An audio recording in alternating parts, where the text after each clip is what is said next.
No ring, no rules. You already know the code.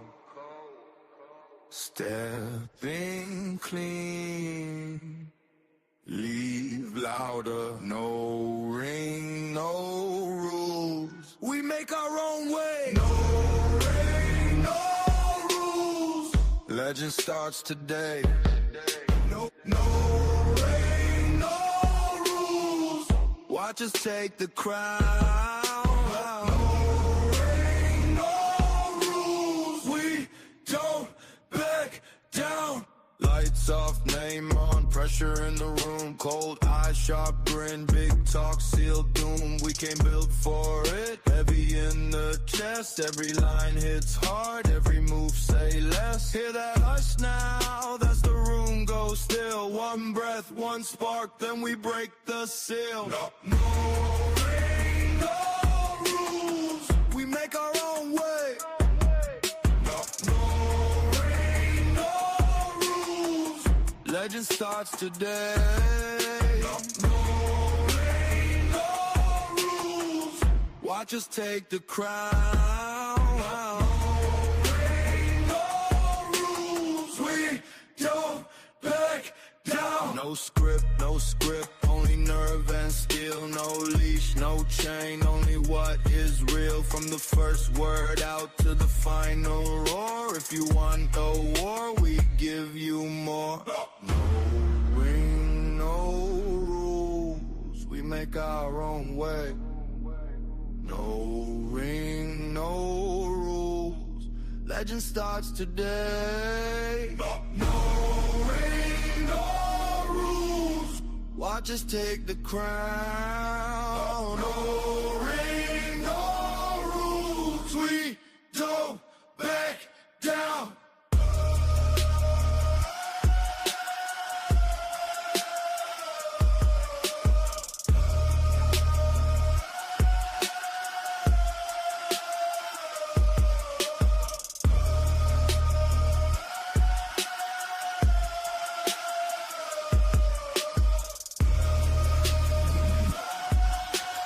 We don't back down.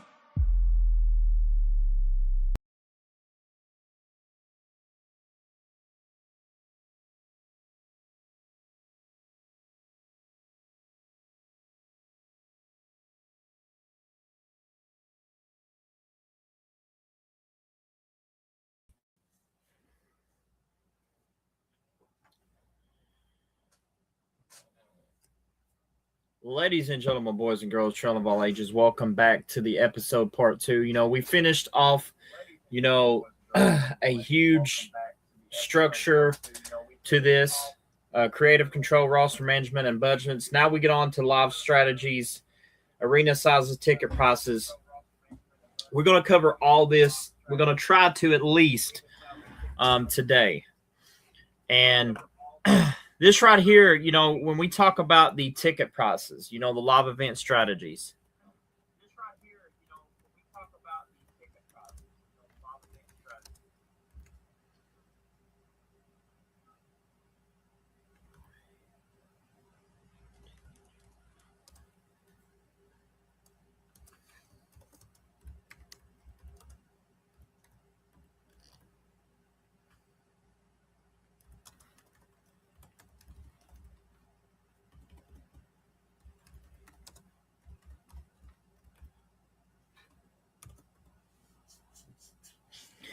So we're going to cover the live event strategies here.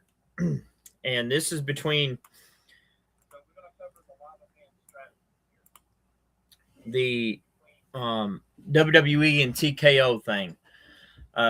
Yesterday, guys, we talked about the roster management and budgets, the corporate structure versus creative control. And I feel like this is very important, especially for this episode, to talk about this.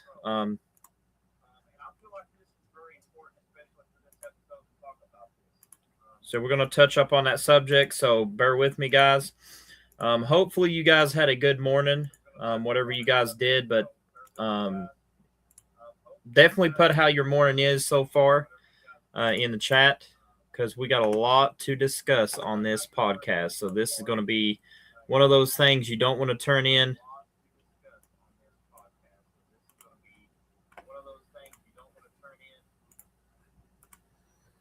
As we get into the live strategies in business, live events, business ticket prices, and the business wars of both TKO and AEW. This, like I said, this is a huge topic that I'm going to talk about. And, while examining the live event strategies of WWE under TKO Group Holdings and All Elite Wrestling AEW, the difference reflect their broader corporation philosophies, from arena footprint choices to dynamic pricing models. Live events serve as a primary battleground for revenue extractions and fan engagement.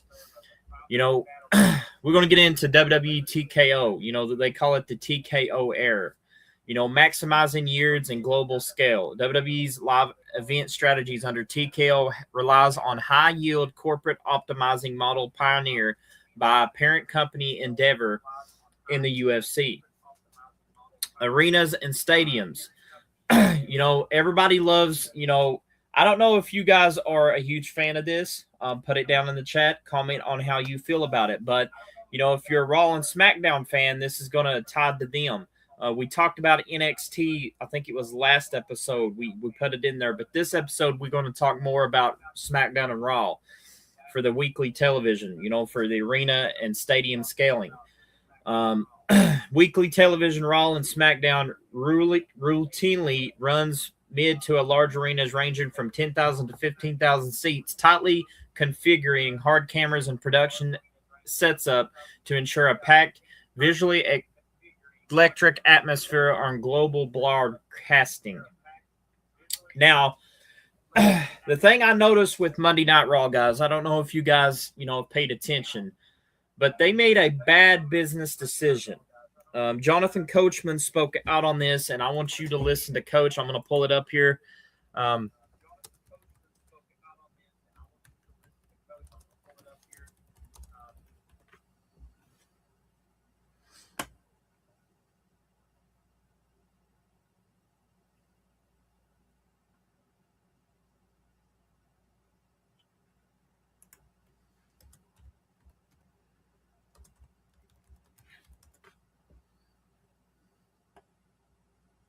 Let me try to find the...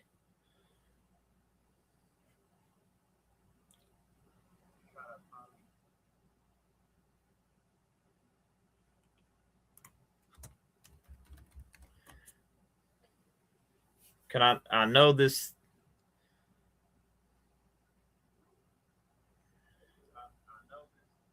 was a thing. I think it was on Facebook.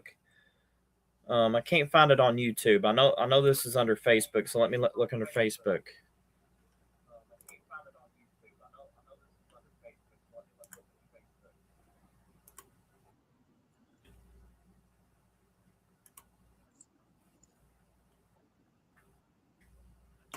So, okay, I got the Facebook pulled up, guys, so bear with me as I screenshot this.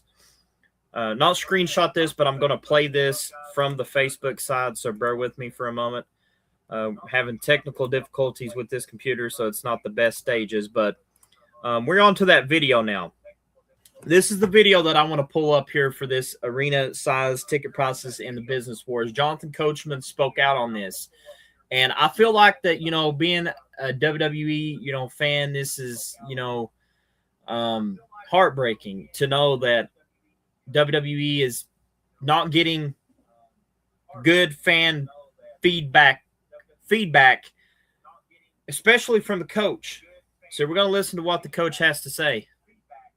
Confidently say that in my entire time inside the WWE, which was over a decade, covering the WWE with my 2 hit shows, or talking with it amongst my friends, I have never, and I repeat, never seen something as bad as I saw tonight. That, sorry, I think I kind of threw up in my mouth thinking about it. I feel bad for Michael Cole for having to put it over. Corey Graves for faking like he's putting it over. Joe Henry, because that's what they're giving him after so long of not being called up. The poor three little guys who just want to have a payday. And the one I feel the worst for was the most over heel in the company 8 months ago, Dirty Dom. And now he's been relegated to a one-on-one match with a guy they are now just shoving down our throats in Danhausen. Dirty Dom was an absolute legend in the making. And that is what you're going to put him in tonight? That was, without a shadow of a doubt, the worst segment I have ever seen. And if all of you WWE fans out there want to call me a hater, then damn it, call me a hater. Because if that is hating, then I don't know where we've gone. Because that was atrocious. And that's by Jonathan Coachman now. And that's sad to say that Coach spoke bad on this, not only through what he saw as a bad booking segment, but we take a look at AEW, you know, what they did for matches. And, you know, especially their match with Chris Jericho and Tommaso Ciampa. That match was actually good. It had detailed storytelling. That match pretty much was probably one of the best matches I've seen so far in professional wrestling. You know, DJ made a good point on the last podcast that, you know, I invited him to. You know, he made a valuable, solid point on this, that the AEW is more of professional wrestling. They're caring about professional wrestling. They're caring about the fans. They're caring about what we love as fans, and they bringing it to the table. They are listening to the fan feedback. TKO, on the other hand, isn't doing that. It's all about, you know, this big global phenomenon of, okay, what can we get to invest in our pockets? And, you know, Jonathan Coachman spoke right about that. Worst segment in WWE history. I mean, you know, as a fan, it really hurts me.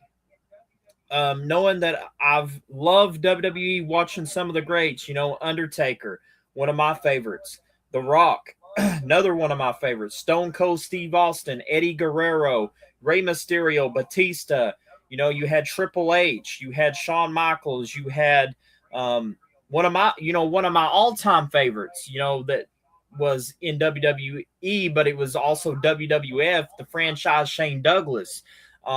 You know, the list goes on and on and on, but, you know, going back to this business side of the war thing is like, if you're going to book back segments for that, it's showing exactly how you hire management. And what I mean by hiring management, it shows that you were just trying to be cheap with management because you want to try to save money up to try to get yourself out with the debt of UFC. Now, don't get me wrong. You know, I'm not bashing WWE at anything in this video, but what I cannot take is Jonathan Coachman just telling the truth. I can understand why Jonathan Coachman did such a thing, because at the same time, Jonathan Coachman was spitting facts. I mean, that was the worst. That was one of the worst bookings that I've even recently saw in WWE so far. Worst segments. I mean, they could have come up with a better segment besides that. I mean, Dirty Dom, I give him credit. His dad is a legend. Much respect for Rey Mysterio. I loved Rey Mysterio as a kid. But, you know, it's WWE's fault because they didn't have a proper segment for him to run off of. And putting with somebody like Danhausen, I get, you know, a lot of people loves Danhausen. You know, I don't really hate Danhausen, but at the same time, that segment just really left a bad taste in everybody's mouth that was a WWE fan. And I'm just curious on what they're going to do. I mean, you know, you've already got bad booking. You know, you even got feedbacks from Jonathan Coachman, which was in WWE decades ago. And Coachman was a, you know, good heel. You know, I remember, you know, when I was a kid, watching Monday Night Raw and, you know, listen to him, you know, just tell on how he hates John Cena and, just, picks on Cena because he's the babyface. Every Monday Night Raw, he would, do a segment like that. Or, he would pick his, favorites as a heel that's with him that's also heels in the business. Carlito, one of my all-time favorites in the business. Carlito's actually doing a good job in the indies, guys. I feel like that WWE is going to really render that pay cut what they did. But also I'm going to add DJ Chaotic here because we're going to get back in topics to this. I don't know if you saw the video, DJ. I will play it again for everybody here. Let me add the video right back. Yep. We're going to play that video with Jonathan Coachman, what he had to say. So, intake. I want to get your intake on this for a minute, what Jonathan Coachman had to say, and I'm going to play the video. And definitely give me your feedback on why you why are we here to this day, and why Jonathan Coachman is right about this. I definitely want you to explain that too, DJ. So I'm going to play the video. So we're going to play the video again to let DJ get caught up on what he missed. Confidently say that in my entire time inside the WWE, which was over a decade, covering the WWE with my 2 hit shows or talking with it amongst my friends, I have never, and I repeat, never seen something as bad as I saw tonight. That, sorry, kind of threw up in my mouth thinking about it. I feel bad for Michael Cole for having to put it over. Corey Graves for faking like he's putting it over. Joe Henry, because that's what they're giving him after so long of not being called up. Or 3 little guys who just want to have a payday. And the one I feel the worst for was the most over heel in the company 8 months ago, Dirty Dom. And now he's been relegated to a one-on-one match with a guy they are now just shoving down our throats in Danhausen. Dirty Dom was an absolute legend in the making. And that is what you're going to put him in tonight? That was, without a shadow of a doubt, the worst segment I have ever seen. And if all of you WWE fans out there want to call me a hater, then damn it, call me a hater. Because if that is hating, then I don't know where we've gone. Because that was atrocious. That is by Jonathan Coachman over WWE. And DJ, I know you're going to have your sides of this and what you think about it with that segment that Raw pulled, WWE pulled. Give us your intake on what you thought about it and why you believe that Coachman is 100% on topic with this. Now, hear me out, ladies and gentlemen. And this is where I'm going to break this down to the point of how everything is looking with that segment. I mean, ladies and gentlemen, I have to say this. After what happened and transpired at the Summer of Violence pay-per-view, or in this case, PLE, however you want to put it, I have done everything in my power to become the face of TNA. Because every title was on the line. I defended my championship. VIP defended his. And Dan Raptor defended his. Okay, go ahead. I was just listening to that. Didn't mean to catch you. Ladies and gentlemen, let me break this down to you in the perspective of how I see things. If you go back, look at the point of what Jonathan Coachman is putting out there. You are feeding Danhausen too much to us, and you're not utilizing the man enough in ring. But at the same time, why are we being fed Danhausen when he was fed the exact same way in AEW? Case in point, you used him as a comic act instead of using him as a wrestler. Why are we using him as a comic act? That is the point that we have here. That whole Joe Henry and Danhausen segment was a complete and utter disgrace on Monday Night Raw, and it didn't even need to be there. That segment was pointless to do. At the same time, you're feeding Danhausen to the fans like, oh, you're putting him over. You're not putting him over. You're basically embarrassing him because of what he does and the "you are cursed" situation. I mean, come on now, WWE. There's better individuals that could have been utilized in a better segment. But I understand you're also feeding into SummerSlam. And this whole fact of him and Dominic Mysterio being in a human money's on the pole match. Like, what are we doing? You just made SummerSlam feel useless to watch as a whole because of a situation that y'all brought to the table. Keep in mind, Jonathan Coachman is right 100% with what he said. That whole Monday Night Raw show, and you call that your go-home show for SummerSlam this Saturday and Sunday? Make it make sense. If I was me, I would have put a better product for a go-home show than that.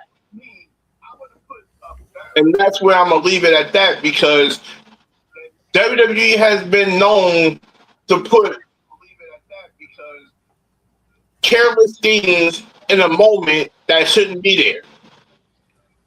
Now, here's the thing about the whole, television arena scaling that I'm going to get into. I already read the weekly television side. The premium live events, major events like WrestleMania, SummerSlam, or international destination shows regularly target massive football and soccer stadiums holding anywhere to 40,000 to 80,000 fans, averaging heavy international tourism board subsides. Also, I'm going to get on the pricing philosophy. TKO's leadership under President Nick Khan was openly stated that WWE tickets were historically underpriced. Let's not forget, after the fans literally stood up to that overpriced ticket rage that they had. I think it was WrestleMania or some pay-per-view. Yeah, it was the WrestleMania in Las Vegas. So basically, it was over the WrestleMania. Both times you was in Vegas. So it was over the WrestleMania. I was right. So that's why I got DJ, to come to correct me, because I do make mistakes, guys. But over the WrestleMania thing, and it really hurts my feelings to literally watch a product like this, and especially a go-home show, knowing that you got SummerSlam less than 6 days, 5 days. It's upcoming Saturday and Sunday. Yeah, 6 to 5 days, and you give us that for the go-home show. It's like okay. It's like I feel like I'm watching an indie show because somebody does not know how to, lead the creativity and pull that navigation back to the North project here. And, going back to the pricing philosophy, utilizing aggressive dynamic pricing, standard weekly shows typically start from around 25 to 35 for upper tiers, and lower bows and floor seats quickly scale from $100 to over $300. Now, major PLEs, the pay-per-views that they do, those leads start around $100 to $200, while ringside and VIP packages, often per on location hospitality, range from $1,000 over to $5,000. Despite the soaring cost, high demand from an eager global fan base consistently fill venues. This is the problem with the major PLEs. They, like the WrestleMania. This is why I said that WrestleMania was one of those that was talked about. Their overpriced budget that literally made fans literally not want to even. And, watching WWE for all over those, years, me as, especially as a fan, it definitely hurts to see that TKO is like leading this thing down to a hell basket. I mean, they are not really like, we get down, we talked about a lot of things on the first part, the corporate structure and versus creative control. And, their structure is not really meeting to the fan base demands.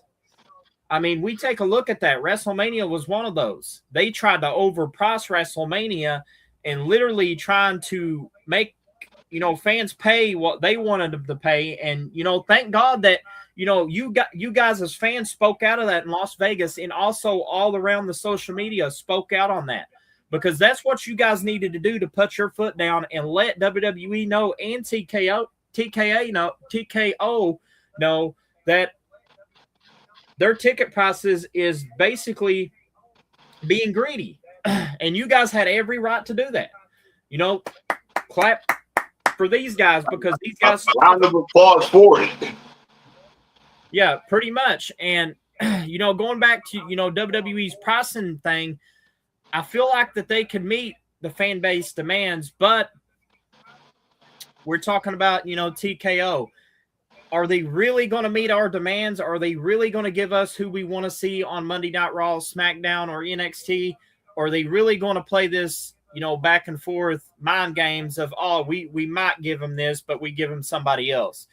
This is where I feel like, as a WWE fan, and also, a huge supporter of one of my favorites that is currently on the roster of NXT, Easy Dane. I feel like that they could push her all the way up to the main roster, but at the same time, you got to think of it as a business thing too. WWE, when they see a threat like AEW that is like literally, you saw what AEW is doing. I mean, they giving us hardcore fan base style matches. We don't see that in WWE. The only thing that we're getting close to hardcore is maybe Extreme Rules now and there, or Bloodline Rules. Close as hardcore as we're going to get it. AEW, they went all and above with Chris Jericho and Tommaso Ciampa's match, when Chris Jericho took that drill and literally drilled a man's head, like we talked in the first episode. They went above and beyond, and you know what? Shout out to AEW for that. We appreciate, hardcore fans. We appreciate the hardcore values that you guys brought back. That me as a child that loved ECW, that loved the franchise, that loved Sabu, that loved Tommy Dreamer, that loved the Innovator of Violence. And not only the Innovator of Violence, but we also got to talk about the franchise Shane Douglas with Francine. That's what made ECW stand out in those days. And the beautiful thing about this is this. When ECW had Francine with Shane Douglas, here's the thing that was so beautiful about it. They let Francine be her. They let her come out in the outfits that mattered. As Francine was giving the fans the eye candy, but she was also a serious aspect behind the mic.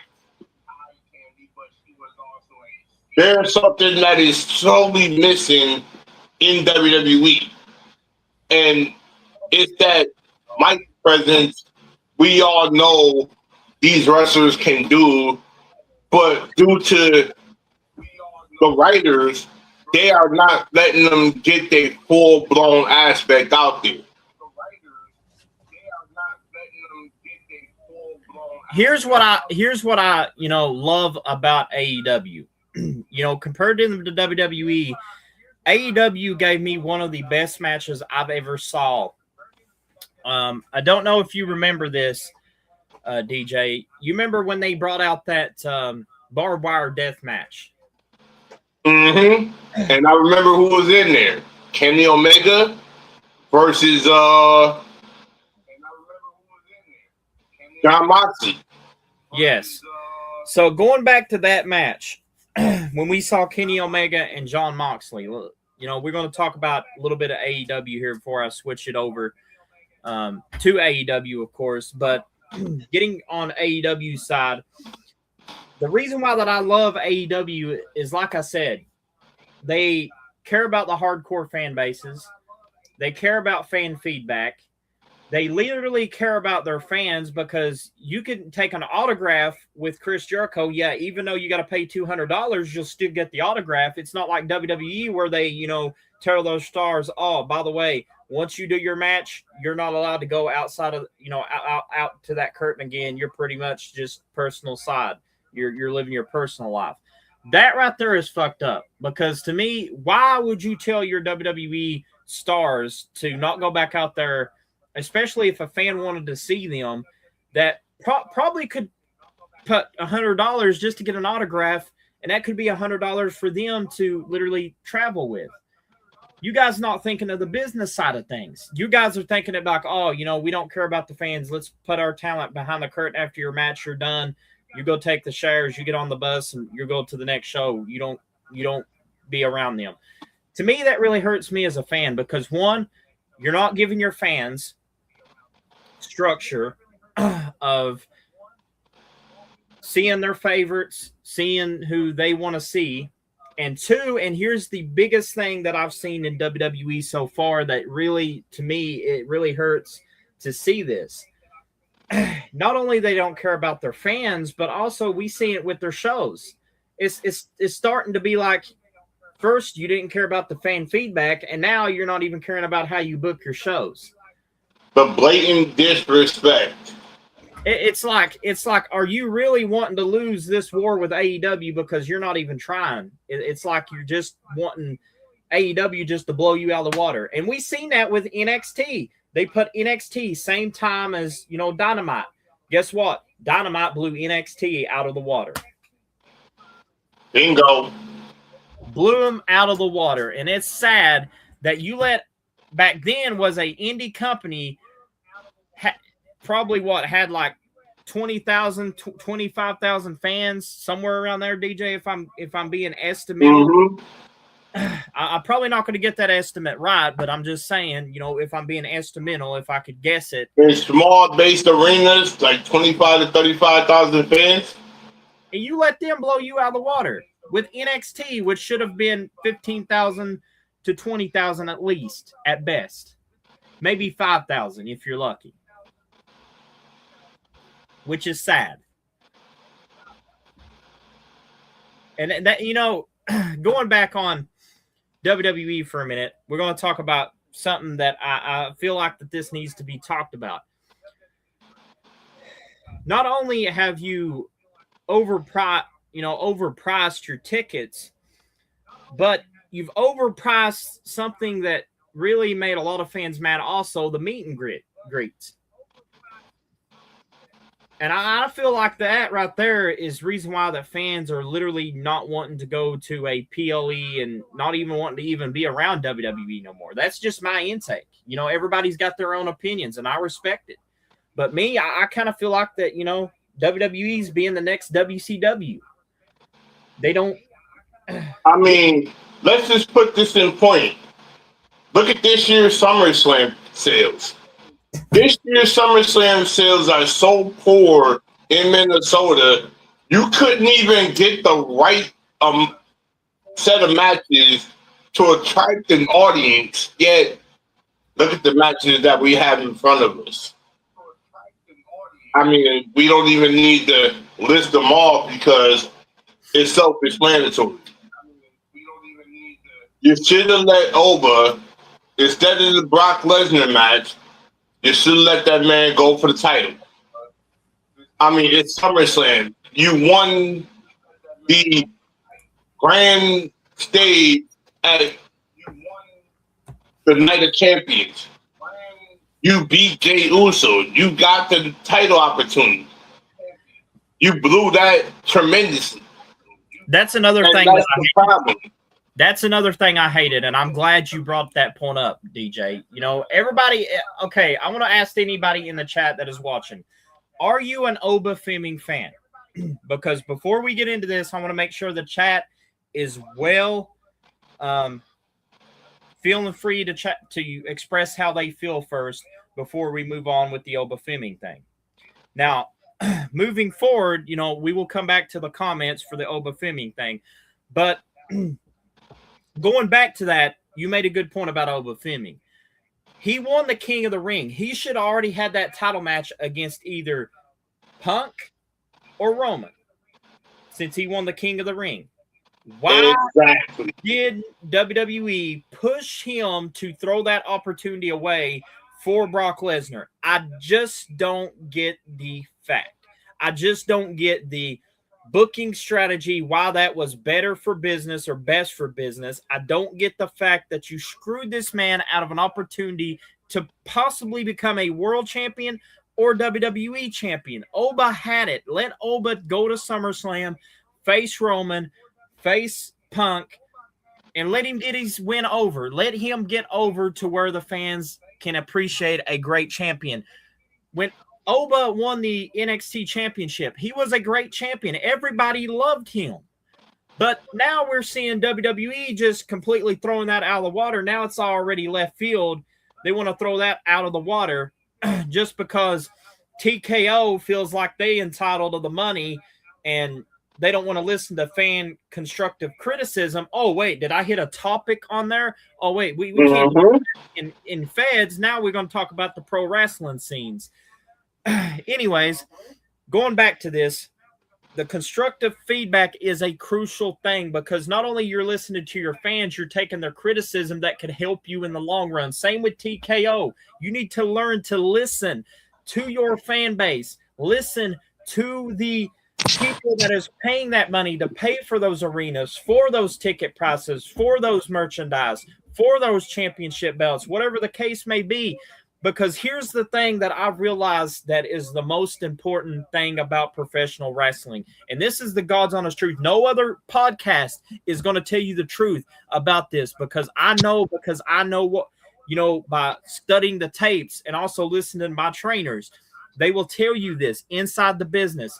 If you can't sell those seats, the business is not for you. So in other words, if you cannot sell those seats and money is not getting revenue and you're not putting seats in that stadium, you're not meant for the business. Same thing if you can't, as a booking promoter, if you can't fill those seats and have people that can fill those seats and you get people that cannot fill those seats, which means as a booker, you have a wrestler coming in and he can't fill those seats, that is a bad booking. In other words, Chris Jericho said it best. That is bad booking by bad creative.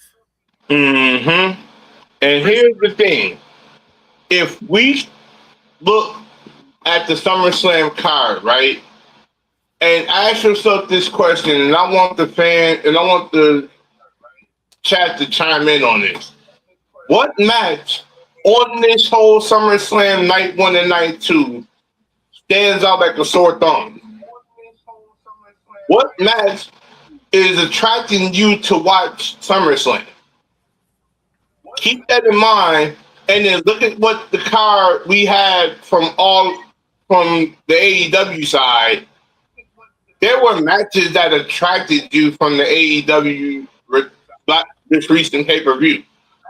I mean, if you wasn't hooked to watching Tommaso Ciampa and the Painmaker gimmick character Chris Jericho, I don't know what to tell you. I don't know if you were attracted to seeing Willow Nightingale and Tekla. I mean, these were matches that were set in stone. And this is another thing that has to end with WWE. Can we quit with the 2-night festivity thing? Can we just take it back to one night of epic action? That's where I think they lost all momentum. These 2-night events is what's killing fans' interest. Am I wrong, CJ? You're not wrong. The 2-night event is what's killing WWE as a whole. If you stuck to your 1-night festivity, you would have a better pay-per-view, you would have more fans interested, and you would get more asses in seats. But also, your writing team needs to be more creative in the long run with these segments. Because, unfortunately, you're utilizing Joe Henry just like he was in TNA. The only difference is TNA utilized Joe Henry as the wrestler more than the entertainment side of it.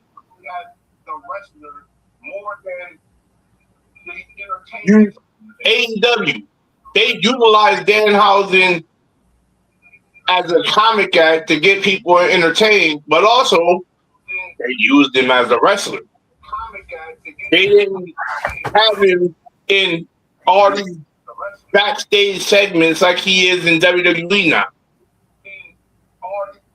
You're forcing us to like people like, oh, you're forcing Trick Williams down our throat. You're forcing guys like Ethan Page down our throat. You're forcing names like Liv Morgan down our throat and Raquel Rodriguez. Not to say that these are bad wrestlers, don't get me wrong. But we don't need to see them on an everyday basis. We don't need to see the bloodline on an everyday basis. Put some wrestlers that the fans want to see ahead of these things. You know, going back to that topic, I want to try to finish up with AEW before we get to this tale of the tape live event strategy. You know, AEW, you know, their strategy balancing accessibility and venue footprints. From weekly television, Dynamite and Collision, AEW often books arena scaling from 4,000 to 10,000 seats to maximize energy, avoiding the visual of hard cam tarping in oversized buildings. AEW has increased focus on right-sizing venues, moving into smaller, intimate arenas and select residential models to ensure packed, high-energy houses. For marquee pay-per-views, all in, all out, AEW scales up to significantly booking major domestic football and baseball stadiums or larger destinations. For the pricing philosophy, Tony Khan has frequently emphasized a desire to keep the ticket-based price accessible for families and younger fans, running a counter to TKO's aggressive yielding maximizing strategies. Standard entry-level tickets for weekly shows are structured to appeal to budget constant fans starting around $40 to $60 through dynamic pricing adjustments and premium floor configurations that occasionally push ringside seats past the 300 mark. Balancing affordable entry points with the financial realities of running a large-scale tour operations remain a central challenge for AEW's live event division. Now we get on the tail of the tape. We got WWE TKO versus AEW here. The primary venue target, WWE, of course, in TKO, they love to do this.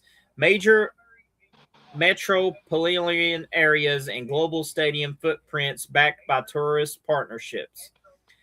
AEW is an entrepreneur model, which means right to size arenas, 4K to 10K capacity for weekly TV scaling to major stadiums for annual pay-per-views.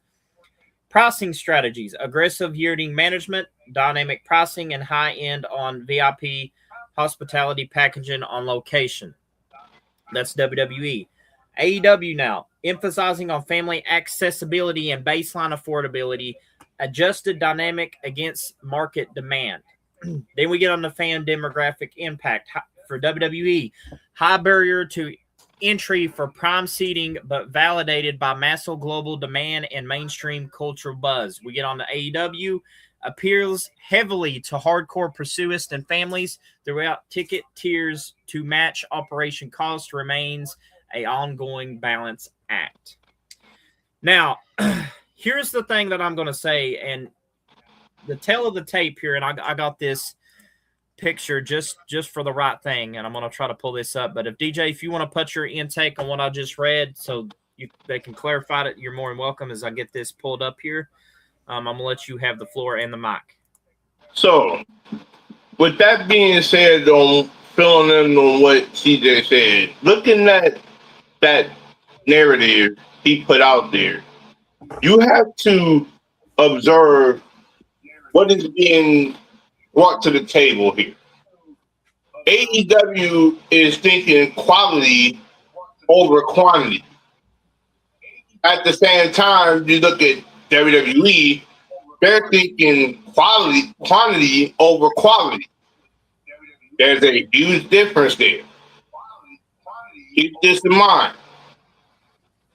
They're thinking less is better in WWE because, and looking back at that standpoint, look at what WWE did back in the day in the Attitude Era and ruthless aggression there.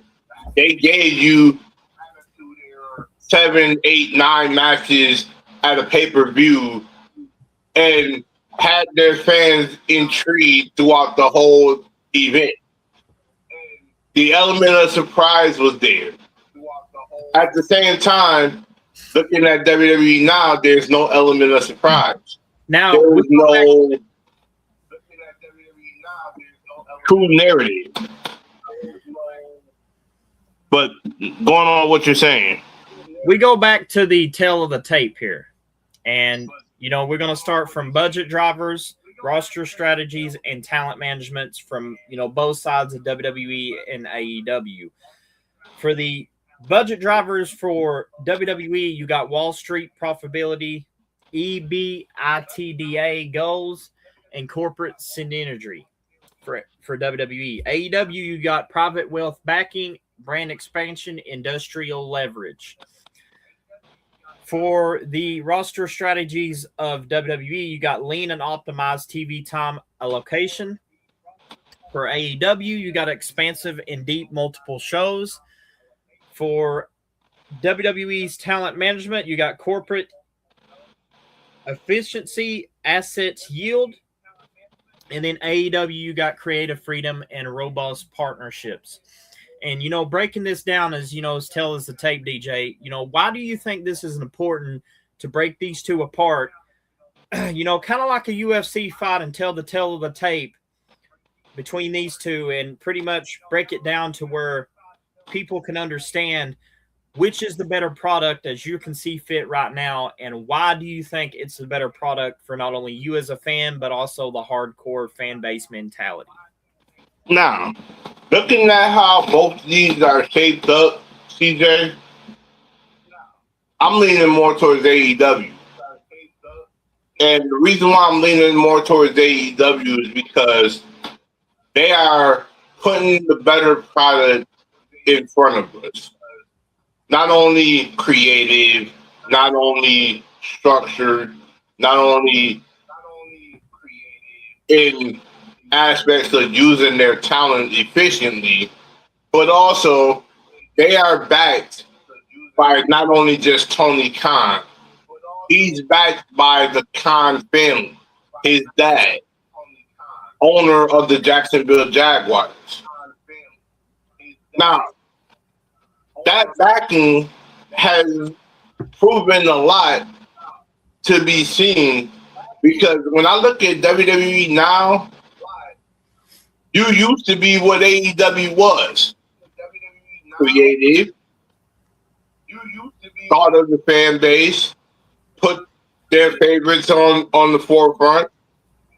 You didn't oversaturate us with the same faces over and over again.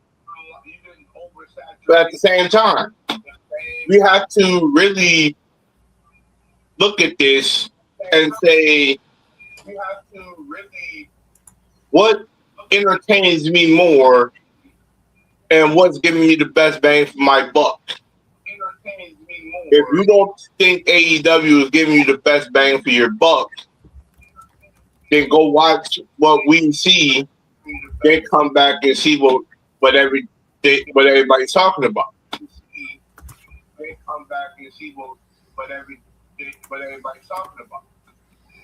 At the same time, ladies and gentlemen, enjoy what wrestling brings to you. Because wrestling is supposed to be enjoyed by all. This is what makes you a fan. You have a voice. You have to use their voice to put the problems in perspective, to tell WWE, hey, you got a bad creative process with what you're doing here with SummerSlam. You got a bad creative process on what you did with this show. You have a bad thing with this. Speak what you feel is the problem and let it be known. That's all I'm going to say to that.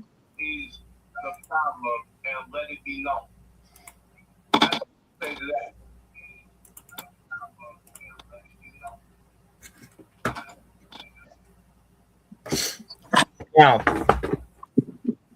we're going to get into bigger and better things here if DJ's got through with that. Mm-hmm. I kind of feel like this needs to be talked about. TV deals and media rights, the multi-billion-dollar broadcasting wars. And why I put this as, a topic for the show, you got AEW versus WWE, and we're going to break this down. We're going to start with WWE first, and of course, we're going to do AEW on this. So, WWE versus AEW. We're going to start with WWE. Television distribution and media rights fees represent the absolute financial lifeblood of modern professional wrestling. The stark contrast between how WWE under TKO Group Holdings and All Elite Wrestling AEW secure, structure, and monetize their media deals highlights their border business battlegrounds of the industry. 1. WWE's global streaming hegemony, the TKO model. WWE media rights strategy has completely revolutionized the industry by transitioning away from traditional lineage cable dependency and anchoring itself into global tech and streaming ecosystems. You got 3 good examples here. You got the Netflix anchorer, $5 billion deal. WWE historic 10-year, $5 billion partnership with Netflix brought Monday Night Raw to a global streaming audience, cemented as WWE's first premier digital first property. Constellation of archive library. Following the expiration of previous domestic distribution agreements, Netflix assumed full U.S. rights to WWE's historical premium live events, PLE, libraries, housing classic archives of WrestleMania, SummerSlam, and Royal Rumble, alongside also programming behind the scenes docu-series like WWE Unreal. Ecosystem expansion. Along Netflix handling global weekly and domestic streaming expansions, WWE also actively high-profile media partnerships and domestically with platforms like Disney-owned ESPN to maximize its culture footprint and corporation reach. So here's the thing with WWE that I love the most about the two. I really think that WWE, did a smart thing with Netflix, but at the same time, Black DJ said with their creative team, they are lacking on that. And we pretty much see that through Jonathan Coachman, like you had one of the best heels of the business, Dominic Mysterio, legend in the making, he's done what, the business aspect needs to be done. And I think that Dominic could go a long way. I could see Dominic as, future WWE to, WWE World Heavyweight Champion. But at the same time, we got a lot of shows that don't push for, especially WWE. I feel like that they, their biggest problem, don't get me wrong about this, but I feel like that this is their biggest problem, why that AEW is beating them in this business war thing. AEW is picking good talent that comes off either of Ring of Honor or OVW, whatever the case may be, sometimes even NWA. But the sad part about AEW is this. AEW is literally picking the best structures for themselves. Tony Khan, like DJ said, his dad owns the football of the Jacksonville Jaguars. And, when you got that in the mix and you got this, creative structure of privately owned entrepreneurs that put money in for, wrestling fans such as myself, that was a huge Jericho fan. And I will always be a Jericho fan for what he's done for the business. And, starting with the WWE portion of side of things is this, WWE.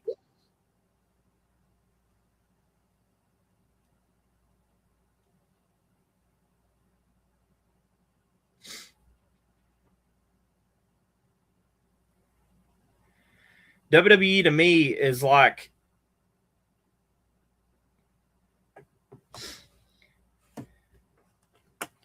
let me bring this, I'm just got this by a good friend of mine. Let me bring this to the table.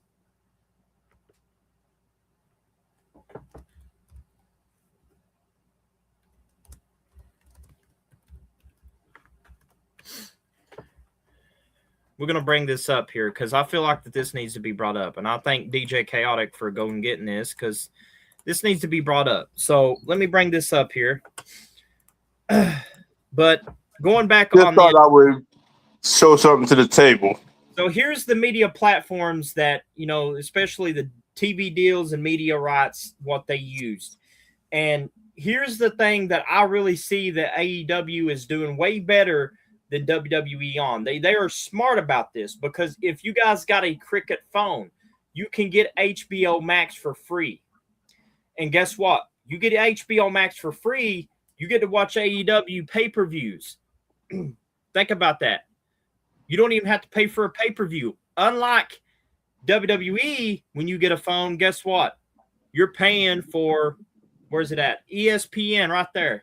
You're paying for them to watch ESPN. When AEW, you can go to Cricket, get your phone, and you can watch an AEW pay-per-view for free. So, I mean, right there is the reason why AEW is beating them. The technology smartness of Tony Khan, of the brilliance that he has for AEW. He is outsmarting them, and them people are not understanding that AEW is technological smart about this. They know how to pinpoint it to where it's like you put two brass ambers, two powerhouses, and one fight, and it's come like a global impact.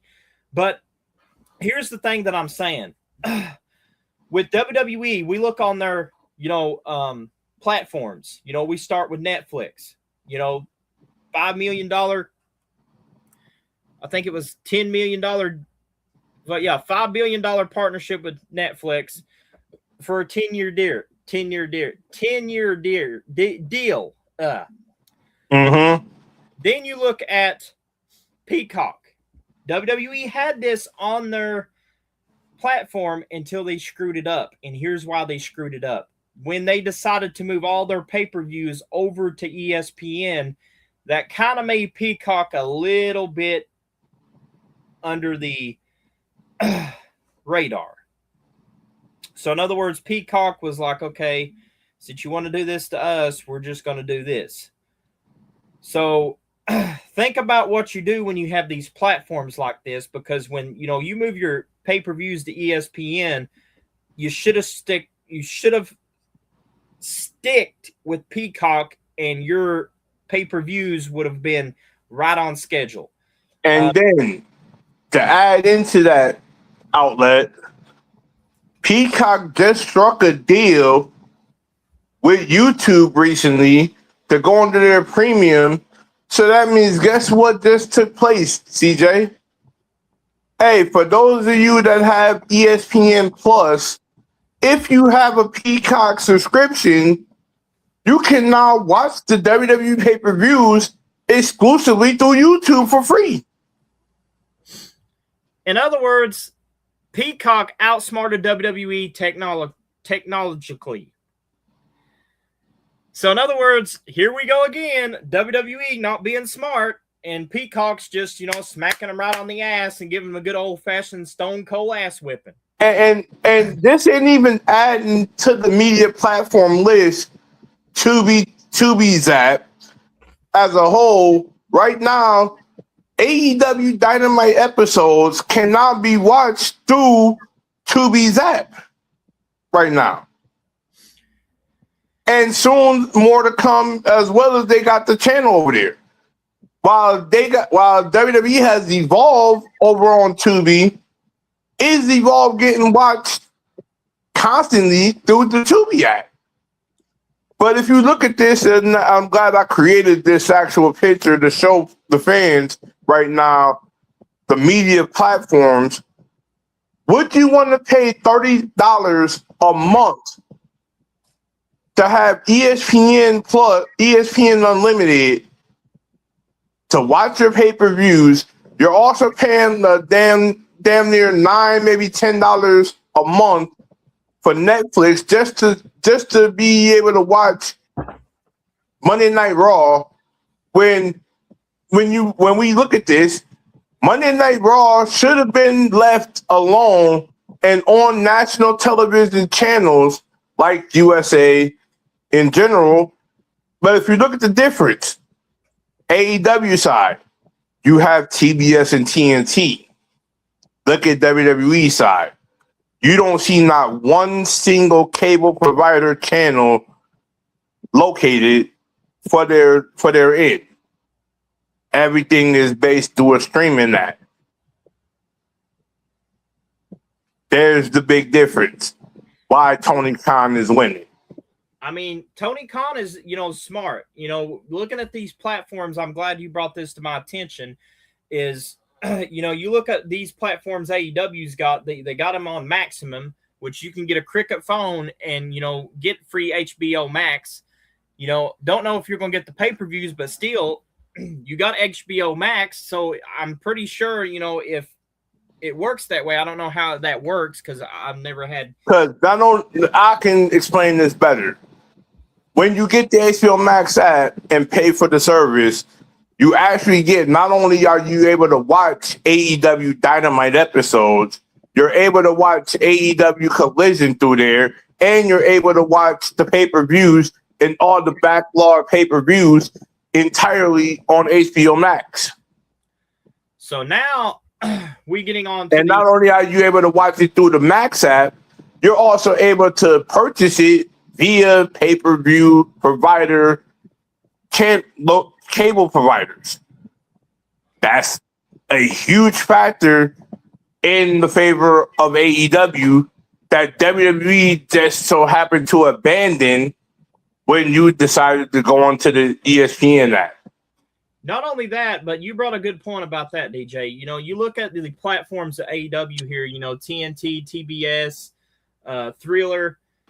How many platforms has WWE got besides Netflix? You rarely see any. The only thing they got is YouTube, but they don't even upload their shows to YouTube, which means it tells me that, looking at AEW, they got them beat in Max, they got them beat in TNT, they got them beat in TBS and Thriller, which means that's 4 to their 1. And not only that, if fans wanted to, fans could purchase the AEW pay-per-views directly through the YouTube provider, which is a beautiful thing in itself, because how many pay-per-views are you able to purchase for WWE through the YouTube app? Not only that, but getting back on this topic, you brought up a good point about this too. Going back to these, media platforms and why they are so important, for these two companies. You look at ESPN, even though WWE has got in ESPN, but at the same time, can they bring up the numbers that ESPN wants before that comes crumbling down? And here's the thing that's missing on the WWE side. I'm missing one vital app that's not seen on this app. That goes to Paramount Plus app, which they host the UFC events on that app. That's on the side of TKO. Soon, I'm thinking when this merger gets done with Warner Brothers Discovery and Paramount Plus, are we going to start to see the slow combination, and is AEW's programming going to be on Paramount Plus? Because I think when AEW's programming touch Paramount Plus, that's going to be a huge upside to AEW. But how is that going to affect the business side of TKO, knowing that their rival is on that platform? Now, going back to AEW, I want to read this here because AEW's anchors media out strategy along its long-standing collaboration relationship with Warner Brothers, Discovery, WBD, securing critical television and digital real estate across the cable networks and streaming infrastructures. The WBD media rights renewer, AEW secured a multi-year rights extensions through Warner Brothers Discovery, running throughout 2027, with an option year valued at roughly 150 to 170 million annually. Then we got a lineage in streaming synergy. Flagship shows AEW Dynamite and AEW Collision maintain their core cable presence while simulcasting live for Max for U.S. subscribers. The partnership incorporates expansive digital distributions on demand library access and interrogation points for pay-per-views distribution directly through Max. Strategic values for Warner Brothers Discovery, locking down consistently live weekly sports entertainment programming serves as a vital anchor to capture young demographics, which is P18 through 49. You know, basically what they're saying from ages 18 to 49 across their networks and streaming platforms. You know, we're going back to the tale of the tapes now. You can see that. You know, they got Warner Brothers Discovery should have been on here, but still, I think the numbers was what, 150 to 170 million annually for a TV. That ain't bad for AEW for a TV deal. Mm-hmm. I mean, they you know, much money as they make, I believe they could pull that off and pay that. And the crazy thing about it is, and I'm glad I did create this picture to show the audience the whole difference in scenario here, because you look at both sides, what side is winning the war with everything that should be right, and what side is winning the war with the wrong aspect? If you put your effort in streaming platforms, you're bound to lose, because nobody is going to stay tuned in watching streaming, going constantly back and forth from streaming platforms to basically watch your product. You're losing interest. The moment they brought Monday Night Raw to Netflix, you lost viewership. The moment you brought the pay-per-views to ESPN, you lost viewership. The moment you started skyrocketing the price of your events in stadiums, you lost interest. And there's the problem we have. While AEW's tickets are $50 to $60 affordably, you're having fans pay upwards to $200, $300, maybe $500 max for pay-per-views, or should I say in TKO's case, PLEs, which you lost the whole interest. If you would have kept it a pay-per-view and kept it on cable providers, you wouldn't see a downhill spiral in your product. There's a downhill spiral with TKO. There's not a downhill spiral with AEW. It's only going up. That's you can go on. That's the truth right there. I mean, AEW is winning the business wars. I mean, it's just sad to see that WWE is getting outperformed. I mean, and you know, seeing that WWE is using podcasters, not going to name who this podcast is, but seeing WWE naming podcasters, I think that this is a good time to put this out. Not going to say who the podcast is, but I'm just going to say WWE is pretty much telling that podcast, oh, you can't talk nothing about AEW. Wonder why. And I'll just put this in perspective here. Let's say this. WWE has just unveiled through Sirius XM Radio their way of saying WWE Radio. Now, this particular network, this particular station, only has everything WWE related. But a certain show, and if you know, you know, is only going to be forced to cover everything WWE and nothing else. When this particular show, podcast, was known to cover everything. At the same time, this is why we say in cases like this, TKO is trying to monopolize the system. They are trying everything in their power to bring eyes to them and nothing else. Why are we monopolizing wrestling? If everybody has a voice, they should be able to value wrestling across the board, no matter what company it is. And that's where I'll leave it at that, because I'm a wrestling fan. I'll enjoy whatever company that's in front of me, whether it's AEW, TNA, TNT, and WCW, you name it, ECW. And we should all appreciate what wrestling brings as a whole. You know, going back on the, whole deal, before we move this over to the global expansion side of things with WWE and AEW, I kind of feel like this is important too. Wrestling, you got to look at it this way. Wrestling's all about the TV deals. If you can win these TV deals, you can win you a whole lot of not only money but revenue, but also you can win you a whole lot of sponsorships. Like these restaurants, like Applebee's and all that. Not only restaurants, you can win stores like Walmart, Sam's Club, different types of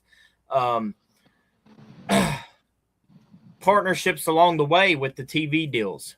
And I kind of feel like that DJ's right about it. AEW is like smoking WWE, because WWE don't, when they hire somebody, they don't hire somebody that thinks technologically smart that could move the system a whole different way to literally help the brand market and everything else come to full tuition, which meaning, they can get their merchandise deals, their brand deals, everything that they need to get into one structure that pretty much sends it out in one little thing. But getting back on the global expansions here, we're going to move this over. We're going to move this show. The global expansion plans, WWE TKO versus AEW. I kind of feel like that this is important. What's next for WWE? What's next for AEW? And here's why I say that this is very important. The business wars between WWE TKO under, TKO group holdings and All Elite Wrestling accelerates international markets, global distributions, and becomes central to their respective growth strategies. Both promotions treat international expansion as critical pillars, but approach reflect their underlying business models. WWE's driven global destination model, under the leadership, with TKO, of course, with Nick Khan and Paul Triple H Levesque, WWE has shifted away from domestic touring, turning international premium live events into multi-dollar revenue engines. The international destination strategy, nearly half of WWE major pay-per-views now take place outside the United States rather than treating international shows as second spot dates. WWE partner directly with international tourism boards, government, sports authorities to host massive destinations. Strategic global footprints. You got the Middle East partnership, like Saudi Arabia, with their Night of Champions in the Kingdom Arena in Riyadh. I think I got that pronounced right. Delivers massive site fees. You got European stadiums and arenas spreading deep into Europe with landmarks events such as Clash in Italy, which is the in Alfie Arena in Turin, and major UK stadium spectaculars. Global streaming's integration anchored by a 10-year partnership historic with Netflix for Monday Night Raw. WWE ensures its entirety weekly shows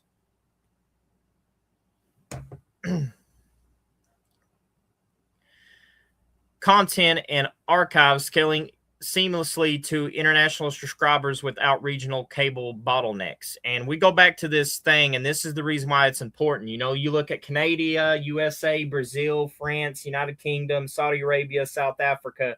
That's pretty much where WWE is more focused on. Now, when they do the pay-per-views, you know, it's more, you know, Saudi Arabia here, as you can see, France, South Africa, United Kingdom. They're more out of U.S. without a pay-per-views than in U.S. It may be a hit and miss, especially, you know, with their biggest pay-per-view. I think WrestleMania this year is going to be in Saudi, I think. I'm pretty sure that I got that right. I think they're going to move WrestleMania to Saudi, DJ. Yeah, they're moving this year's WrestleMania to Saudi Arabia, but from what I just found out and did the research on it, I feel like this year's WrestleMania ain't going to go to Saudi Arabia. I think this year's WrestleMania just got moved to the Mecca, New York City, because I saw a video pop up on one of the shows that I was watching where they literally broadcast and showed New York City for WrestleMania.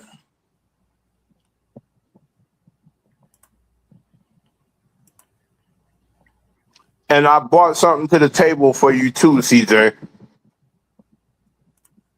Let me bring this up to the audience here. This is what DJ brought up, and we're going to put this on here for the show. TKO versus AEW. You know, you got TKO's budget under $1 billion estimated annual budget. This is, you know, WWE, UFC, you know, mega merging together, massive revenue streams, global media rights, worldwide brand power. TKO pros and cons, as well as AEW pros and cons. And I'm going to try to get through this, and I'll let DJ explain the pros and cons to this. First pro of TKO is massive financial resources. DJ, why is that important for WWE, UFC, and especially important to TKO? Now, this is the whole thing with that. The massive financial structure they have. They can target a lot more areas overseas or in United States area, even Saudi Arabia. At the same time, are you putting these shows to bring the fans more involved with wrestling? Or are you just using these venues to put on entertainment and not have a show? Think about that for a minute, ladies and gentlemen. Think about that. When you look at AEW, they are giving you smaller venues. They're giving you bigger product. They're putting a better aspect to the forefront.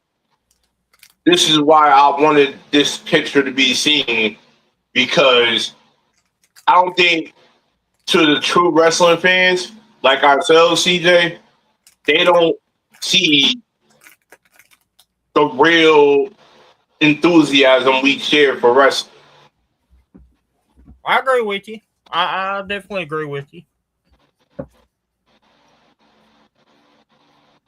But when y'all look at this picture, y'all can then go out and show these so-called wrestling fans today what the real heart and soul is.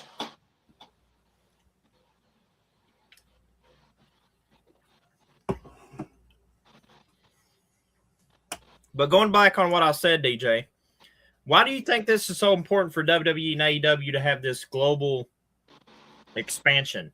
With WWE getting, you know, arenas from Canada, Toronto, Las Vegas, you know, going to Brazil, South Africa, Saudi Arabia, France, United Kingdom. Well, AEW is going to Germany, Japan, South Korea, Singapore, India, and Mexico City, Mexico. Why do you think this is important for both sides of AEW and WWE? Here's my thing. It goes down to this. It's all about that bidding war.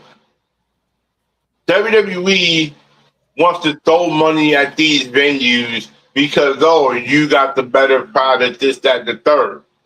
At the same time, are you putting the best show forward for your fan base? This is why that bidding war is so crucial in wrestling. When you look back in the day, there was no such thing as a bidding war.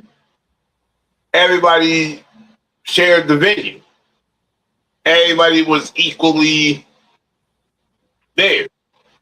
But it feels like most of these arenas that WWE touches, they feel like, oh, they are invited back into these arenas because what reason? What gives you the right to hog an arena from another promotion? You know, CJ?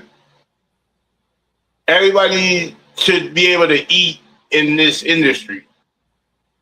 But I'm seeing if you're WWE, you're monopolizing the arenas. Just because you got the first bid doesn't mean you cheat somebody else out of it. Wonder why Vegas is so pro WWE, but not able to factor in an AEW event. But when we look at it, AEW had an event in Vegas, I think, just in the recent weeks, where their major show they used to have out there in Vegas was Double or Nothing, if I'm not mistaken. And Double or Nothing was Vegas's only match. But I feel like now WWE is trying to throw as much money to these arenas to say, oh, lock in a deal with us for multiple years and don't host no other company there, if I'm not mistaken. I definitely agree with you. Because that right there proves to me you're monopolizing not only the arenas from these companies, but you're also monopolizing the growth of these companies that they can get their fan base in. And that right there tells me a lot, because if you're monopolizing the fan base in these countries and states you visit, then you want to basically globally say you are the number one company, when really you don't even value the competition factor.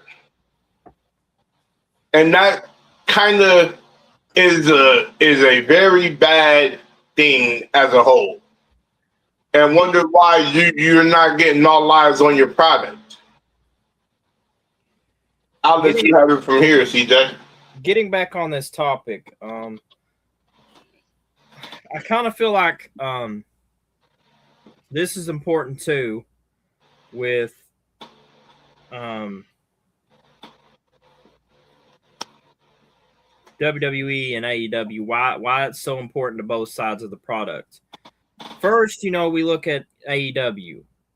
Okay, what is AEW doing, globally to expand their, business as a wrestling company? We look at it, Tokyo, Japan, one of the famous arenas that I could say, as a wrestling fan, that brought New Japan Pro Wrestling and set the tone for Japan style wrestling. AEW is smart for, getting that arena as their, personal arena that WWE can't get. And I'll tell you why. Some of their talent that, they could pull out of New Japan, let's take an instance. If, AEW did this when, Shinsuke Nakamura, let's put this in a what if scenario. What if that AEW had that, in Japan that, literally said and contracted WWE, you cannot go anywhere near Japan or anywhere during our distribution. Okay. Then, AEW automatically just says, okay, they sat down with Shinsuke Nakamura and, hands him a contract. Let's say what if scenario.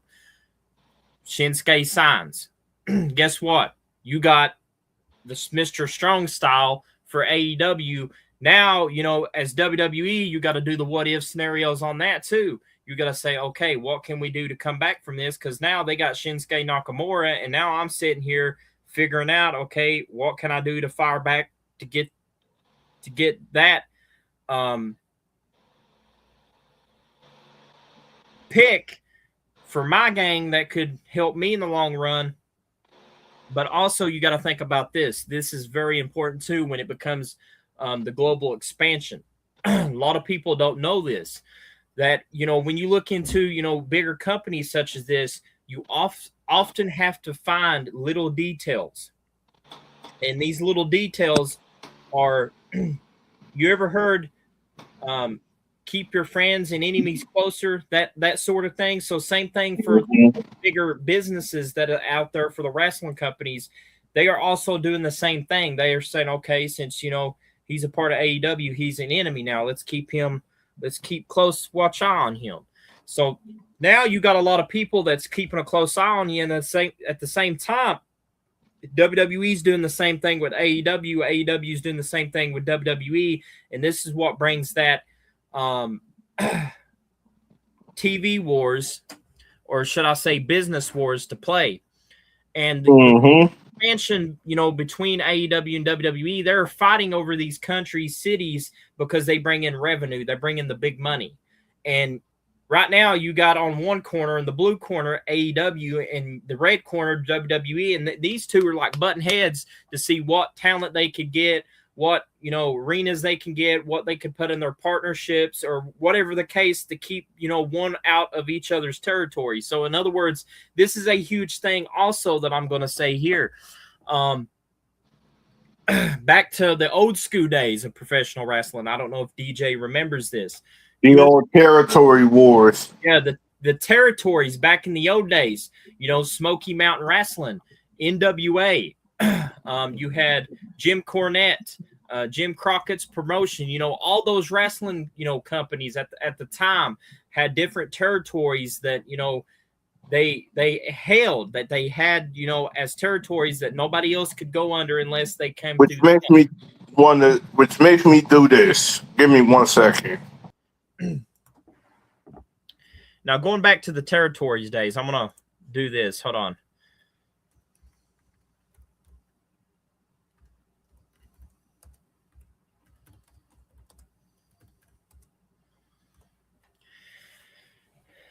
So we're going back to the territory days. This is a good thing for the global expansion. And the reason why I say this is very important. Back in the day, you had Jim Crockett's promotion, you had Smoky Mountain Wrestling, especially Smoky Mountain Wrestling. They was, through up and down the Appalachian regions of, Kentucky, Tennessee, all those states, back in the day. And this is the reason why this history lesson is so important, especially for the global expansions of these two companies. These two companies are not only fighting for the bigger cities out there, but they're fighting for the revenue, which means the money. They're fighting over, so they could pay the bills. As a wrestling company, you don't understand. You got a lot of intake to take in. You got a, liability. You got to cover for the, health insurance in case one of your workers get hurt. You got to have life insurance. You got to have, a lot of things. Even to rent that building, I do know that you got to have a, there's a terminology for it here, and I think I can hit it on top of my head. It's called a, now we get to this territory wars. I want to talk about this. This is the reason why that, this made this pop in the back of my head. Going back to the territories, this give a better indication of why the territory wars was so important. You look at WWE right here, WWE versus AEW. this is the reason why that I say WWE territories. You got extensive TV deals in 180 countries, long-standing broadcasting partnerships, global reach across every continent, WWE and Peacock Global Access, 40 international premium live events. You know, established legacy, over 30 years of global sports entertainment history. It says that WWE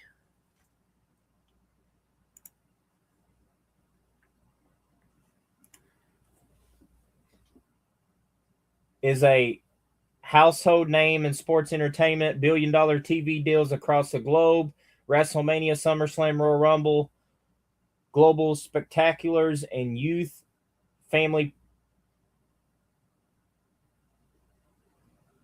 connections with young audience worldwide. You take an AEW territories, you got available in 130 countries and growing. Strong digital and TV partnerships, rapid expansions into new markets, AEW Plus, global streaming access, international live events on the rise. You got movement modern, built for today's fans, by the fans. You got digital first approach, social media, YouTube, streaming power, AEW's global growth. You got new market, new fans, expanding into untaped territories every month, diverse and international posts, global talent representing a global fan base and fan-driven culture. Engaged, passion, loud, the AEW community. You know, 2 maps is big enough for both worlds. 2 brands, 1 world. The future of wrestling has no borders. But here's the thing about this that I will tell you, the reason why that this is God's honest truth about WWE and AEW, the reason why that they are having the territories. You know, back in the day of Smoky Mountain Wrestling, you know, we're going to go over the history lesson.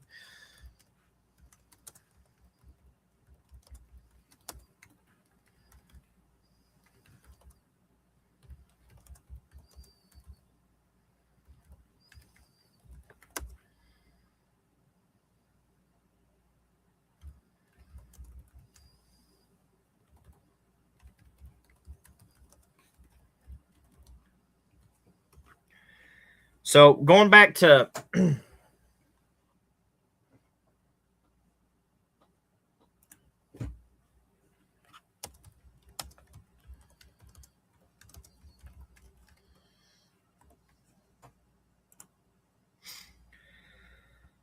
so here's the thing that why this is so important, the territories. You know, I know a lot of people are probably bored, but I try to give people the history lessons behind this.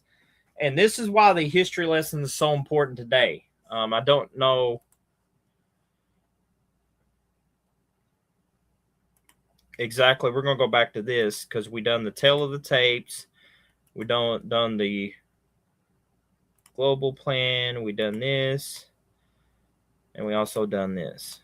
So going back on this for a minute. Global expansion strategies.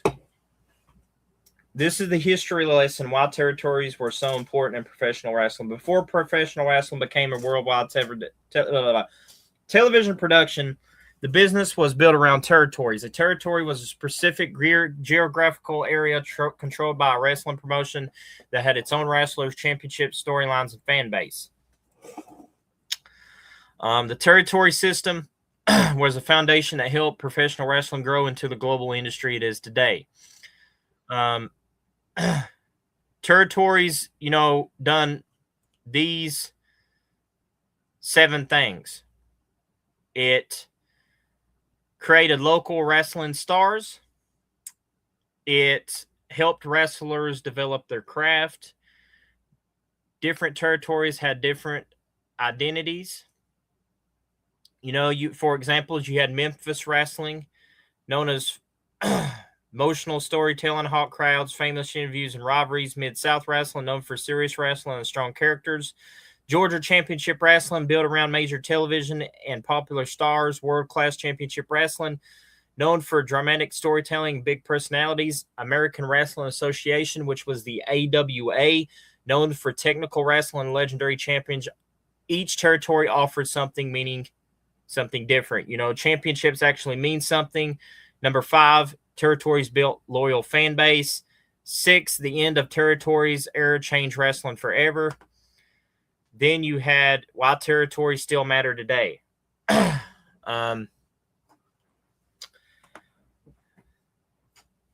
And I'm going to get on this topic too, why territories matter today, especially with AEW and WWE, why they're doing this global expansion.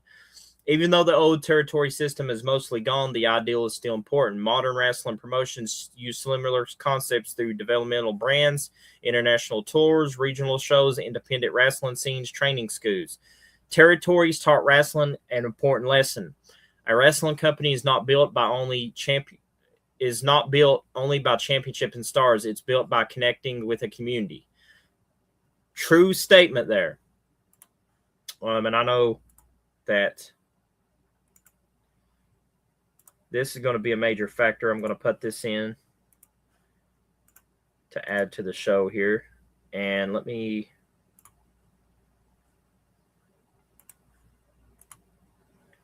And here's the thing that I'm going to say. Here's the thing that I think DJ hit right on. This is the biggest thing with the wrestling world, especially WWE and TKO, why they are like going at each other over this. We take a look at TKO. They got PBR, UFC, and WWE. Then they got media right partners. They got Netflix, Peacock, USA, the CW, ESPN, ABC, Fox, TNT Sports, Prime Video, and Disney. Then you got the global partners, which is WWE, Fanatics, Ticketmaster, 2K, Snickers, Slim Jim, Week of Ockley. Then you got the venues live event partners for WWE, Madison Square Garden Entertainment, AXS, Live Nation, Oakview Group. You got the Alliance Entertainment. Then you got the international and broadcast partners, BT Sports, Sony, Sky Sports, DAZN. I'm saying that as BOIN Sports, Sportsnet, and TV Sports. All of that at WWE. You take a look at AEW side for things. You got TBS, TNT, through TV. You got a global broadcast partner for them. Fight, DAZN, Dish, Sky, TV Tokyo, ITV. You got pay-per-view and streaming platforms. You got Bleachers Report and Thriller TV. You got live events and venue partners. You got Wembley. You got USB Arena, and you got Daly's Palace. The merchandise and retail partners, you got shop at AEW.com and Pro Wrestling Tees. The international partners, you got Stardom, New Japan Pro Wrestling, CMLL on that. You see the big difference with this, ladies and gentlemen. Less over on AEW side, and they're doing a heck of a lot better product-wise than look at what TKO has.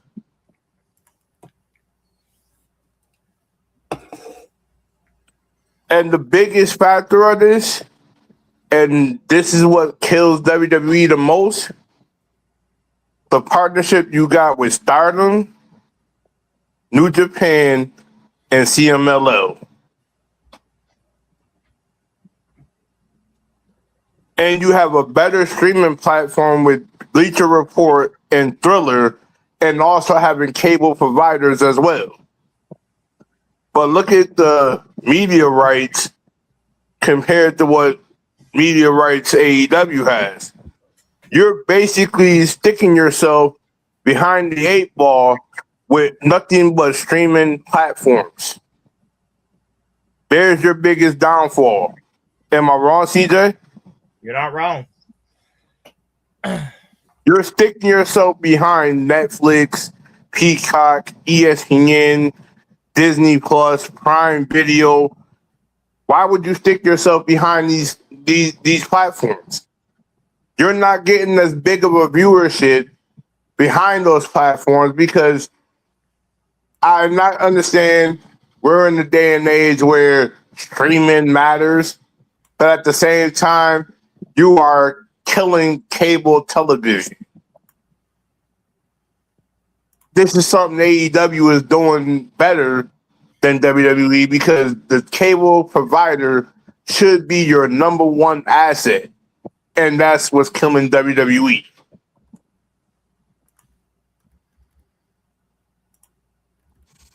I'm going to put this down in the chat, a poll that you guys can vote on.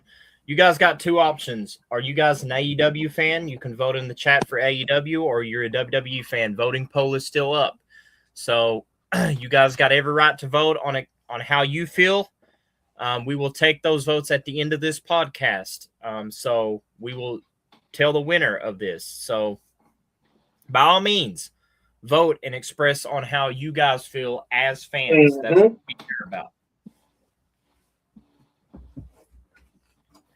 Now, As a standpoint, getting back on this, DJ, taking this to a whole different perspective, we're going to get in fan culture and engagement for AEW and WWE. And I kind of feel like I should get the numbers on that too. I think I am. Bear with me here as I go get the viewership numbers comparison. All right. So DJ's going to get that, but I'm going to read you exactly why this is important.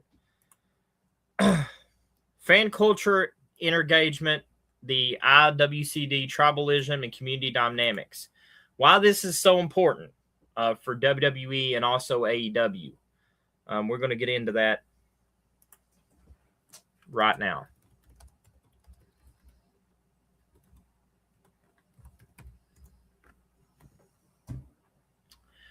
So bear with me as we get the topic into play. I hope you guys enjoying this. Hope you guys enjoying the product. You know, share what you guys thought are entitled to in the chat as we get this down.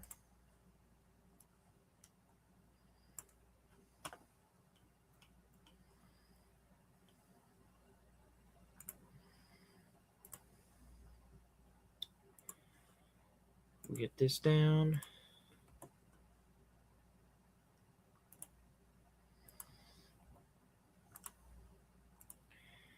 Now we got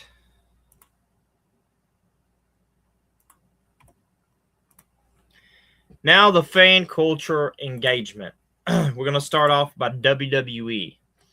WWE approaches fan culture through the eye lens of massive globally unified brand, famously identifying its consumer base as WWE Universe. Structure, membership, and digital integration. WWE formalizes fan engagement through dedicated programs such as Club WWE. And it basically, what this Club WWE is, it's more like what we see here with the pro wrestling tees. It's almost like that, but you know, they got their fan boxes, which means you can pay, I think it's $8.99, and you get like same thing as what you get, you know, doing the pro wrestling tees, you know, the fan crate thing. Going back into ecosystem driven to design its most dedicated followers with early ticket access, members only merchandise lines, interactive live chats, and exclusively archival content libraries.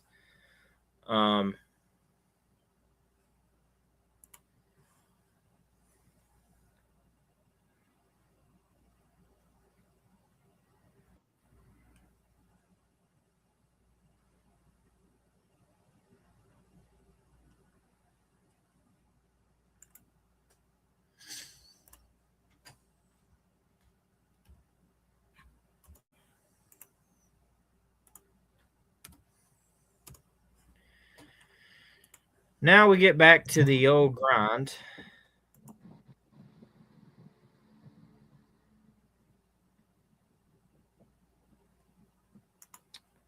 And DJ can help me out with this because we got to...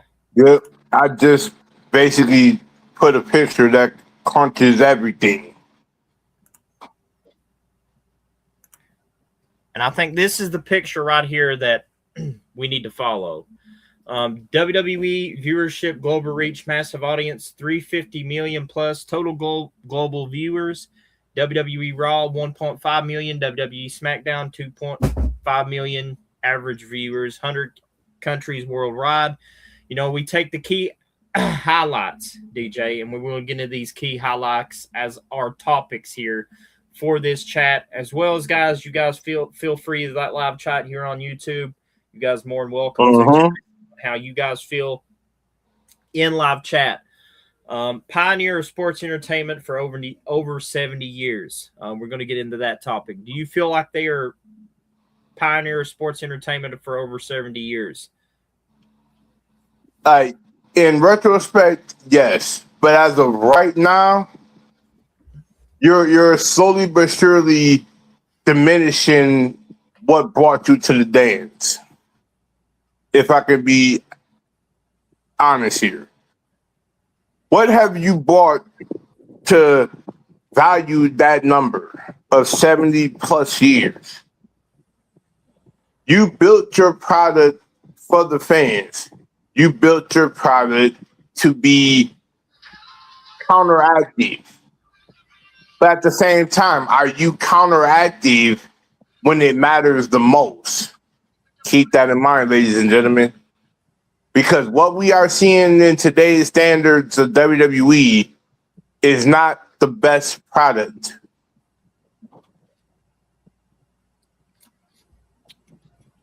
And I'll let you go from there, CJ. Now, the weekly TV programming in multiple languages. I definitely feel like that this is a huge thing that could be asset at the WWE because it gets a membership and viewership at its finest. Because if we take a look at this, if you gotta, let's say for Raw and SmackDown, you gotta have translators. You gotta have people that knows different languages to get, especially commentators. I don't know if you guys know this, but commentators are a huge asset because if they are going to commentate the show, they need to know at least some type of language to translate it to other cultures in life. By life is like different types of nationalities. You got Hispanics, you got Asians, you got African Americans, which there's a lot of people that, speaks different languages, especially Chinese, Portuguese, Arabian, like I said, Hispanic. Then you got one of my favorite ones is I'm trying to think of the Latin market being one of them. Puerto Rico and Peru. So I mean, they got to have their languages. Premium live events draws millions worldwide. Strong international deals streaming on Peacock, which, going to be honest, guys, about this one. I think they screwed up the Peacock deal. And they really did. Here's the reason why that I say that, and I hope you guys understand and, don't judge me harshly on this. They had a good deal with Peacock, and I don't know why they moved everything to Netflix and, ESPN. I just don't understand why they did that, but at the same time, I can see why that WWE is pretty much being the next WCW. And here's why.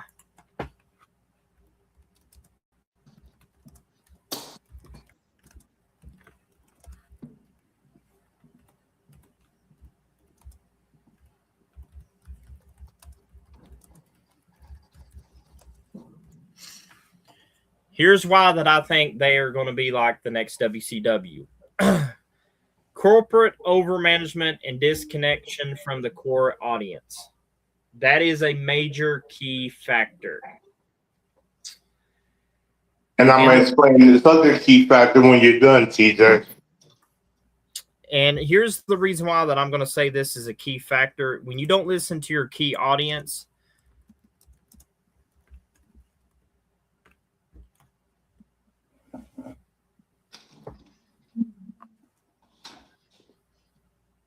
hold on, let me try to fix this.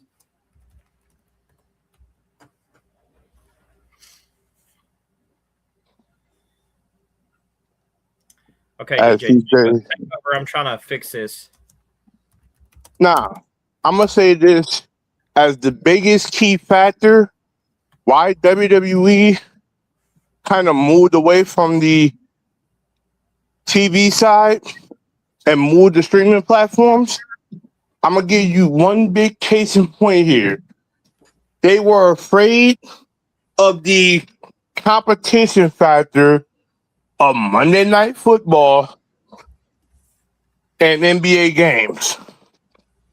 Two of the biggest things that get watched on a Monday or Wednesday, whatever day that it comes on, they have been shadowed by those two things alone.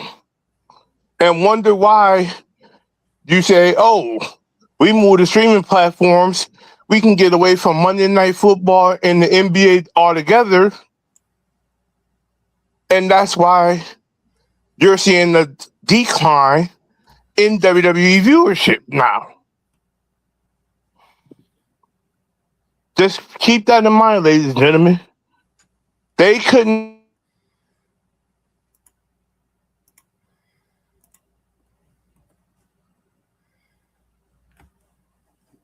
when it mattered, especially big televised NBA games as a whole. And am I wrong to say that, CJ? You're not wrong to say that. And here's the reason why that I say that this WWE thing is going downhill fast. And I'm going to put this up here. And DJ, I want you to, and you'll see the reason why that I made this exactly as the image. Roll the footage. I mean, roll the thing. WCW, one of my favorites. Oh boy, all time. We're going to get on some touchy subjects here. You got repetitive NWF storylines that caused WCW to literally, no offense, but NWO was my favorite, wrestling faction. Same here. No offense to this, but I'm just going by what this says. But I will take up for the NWO. NWO was one of my favorite factions, hands down. Hulk Hogan, Scott Steiner, Kevin Nash, you name it. But they keep repeating the same old stuff. Just giving us every day. It's the same song and dance. Same song and dance routine is what DJ was saying. And here's the thing that I see that really, to me, it really gets to a lot of fans, that love WCW. There's a lot of WCW stars. Disco Inferno. You probably heard that name, DJ, if you not remember, if you've been a WCW fan. You got Scorpio. One of the most underrated guys that I like in WCW. I don't know if you ever heard of this name. The Sub-Zero variant Glacier. Glacier, yes. Loved him. He was one of my favorites too. And going back on this, WCW, the reason why they fell out, not only the creative stagnation, their bloated roster and mismanagement, which is huge contract for part-timers, young talent buried, Jericho and Raw, corporate chaos, AOL Time Warner merged executives with no wrestling knowledge. What is WWE doing today? Let's go back to that. Let's put TKO merge executive with no wrestling knowledge. That's why WWE is going to fail. And here's the thing behind that, right? And I'm going to say it like this. In general, you have two bonehead individuals by the name of Ari Emanuel and Mark Shapiro who don't understand wrestling. They don't get it. Vince should have never sold to them. Pretty much. And, you know, going back to this, I will say that this is accurate. Is WWE the next WCW? Are we going to see another company collapse from under us? And here's the thing. Go ahead, DJ. I'm going to let you go. Here's the thing, the three reasons why that I think, and this is right on accurate what I was going to say. You got creative fatigue.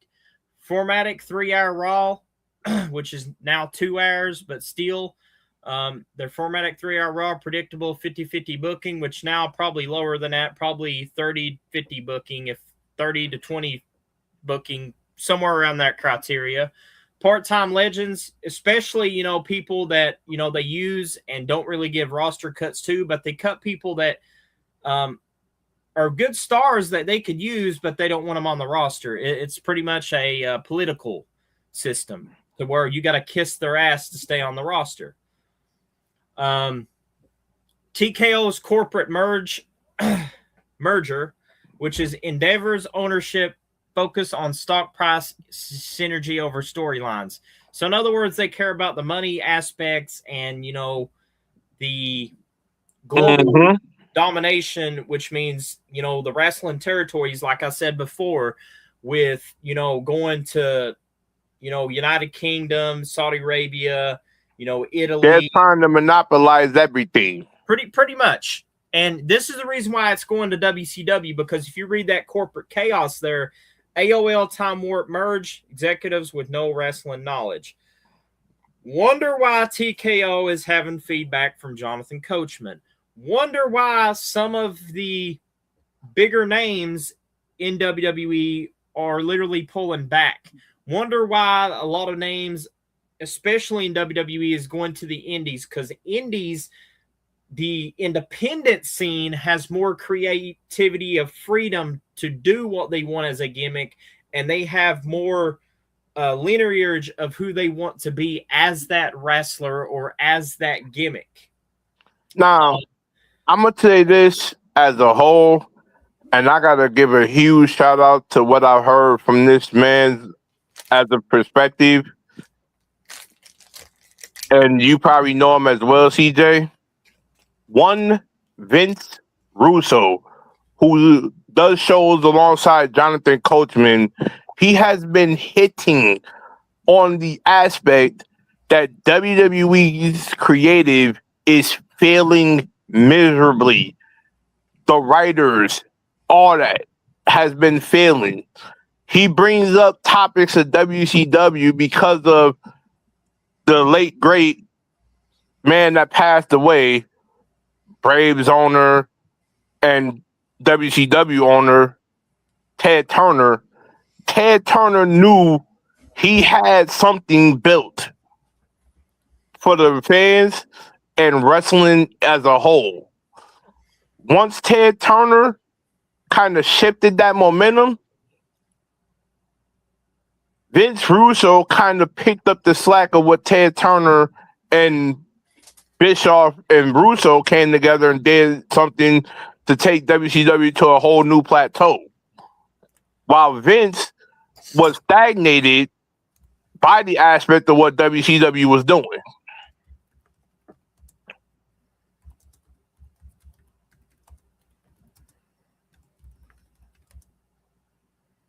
I mean, look at today's standard.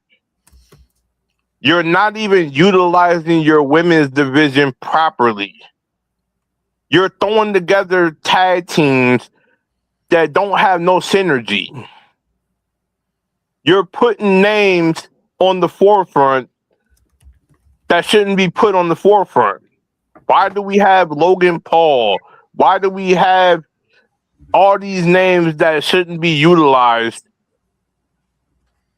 in wrestling today? You took away one of the most creative processes in the White Six. And diminished their whole vision. The whole Bray Wyatt persona, God rest his soul. But there's a reason why when the NWO was around, the NWO basically brought eyes to the table. A good heel faction has a lot of volume. But now, when you look at WWE right now, you're about to bring back Big Cass, a name that was in WWE, and you didn't do much with him.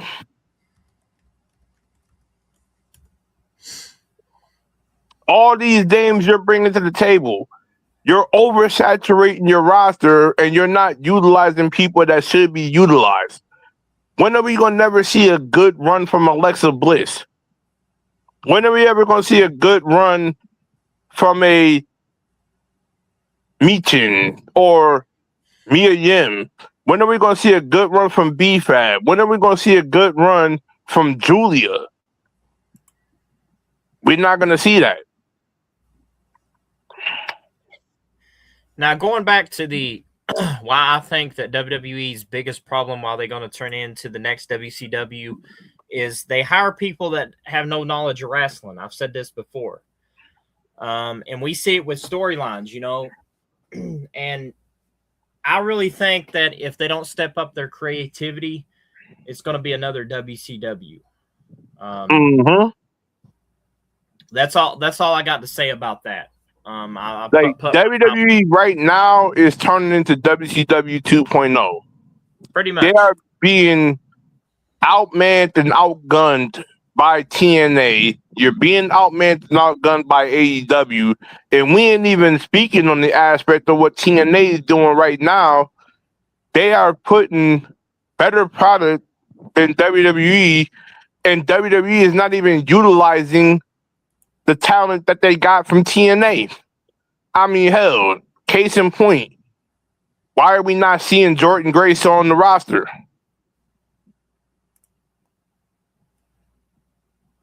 Can anybody in the chat care to chime in on that?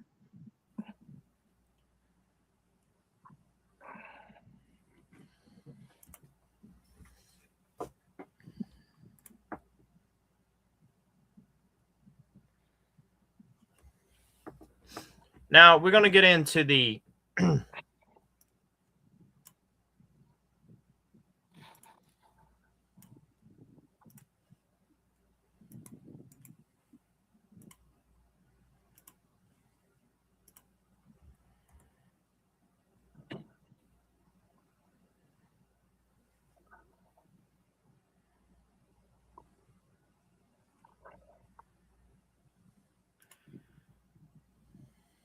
we're going to do this. Hold on. Let me fix this.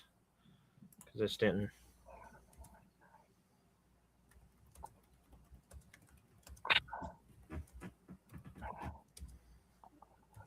There's one big thing that I'm going to do real quick, CJ, and I'll be right back. Hold on.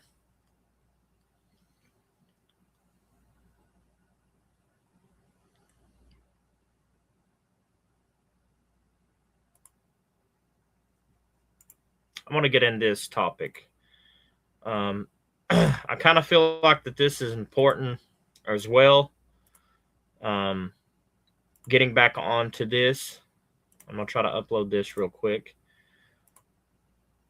The tale of the tape, fan culture and engagement strategy.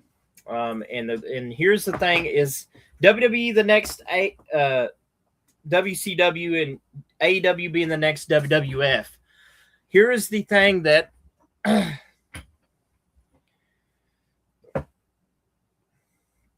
historical role reverse, corporate machine versus insider alternate. You know, this is the thing that I really think about when I watch AEW and WWE.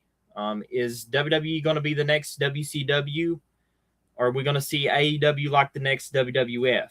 We're seeing history unfold right before our very eyes. And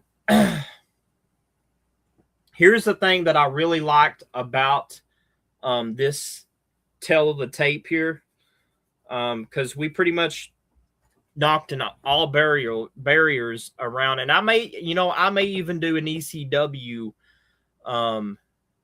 podcast here on No Ring, No Rules. But we going back to WWE, the corporate alignment. Shareholder year and synergy audience viewed as corporate assets as global IP. Then you also got WWE celebrity and mainstream focus heavily injected on non-wrestler personalities. Content optimized for broad mainstream appeal. You got fan experience, aggressive year management, pricing out pursuers, polished, sterilized engagement model role. We got critical fan fatigue, WCW 2000 symptoms disconnect from base. You got AEW, which is grassroots alignment. Is it?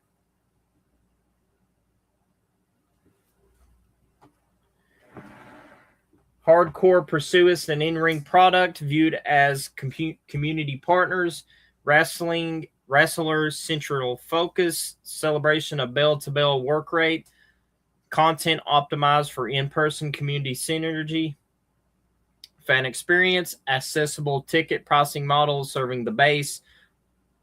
Raw, unfiltered engagement model. And also for WWE, you got the critical fan fatigue, WWE's 2000 symptoms, disconnect from base, which, going downhill, as you can see. Then AEW, of course, passionate following WWE 1997 symptoms serving the insider, which, they're going up in the ratings. So this is the reason why that I said, are we seeing the next WCW? Like, that is a question that I just definitely want to ask here. Are we really seeing the next WCW? Who knows? They could turn it around and, make it more better. But question is, are we really seeing the next WCW with WWE? Mm-hmm. And, is AEW going to be the next WWF? That is something that I'd like to know. And DJ, I'll let you have the floor with this tell the tape that I made. What are your intakes on this? What do you think that, from seeing both sides of the fences, who do you think is going to be the WCW? Who do you think is going to be the next WWF? I feel like AEW is starting to be the WWF right now, while WWE is starting to be WCW on their downfall. Because if you take a look at the picture that I sent you, that speaks in volume to AEW side.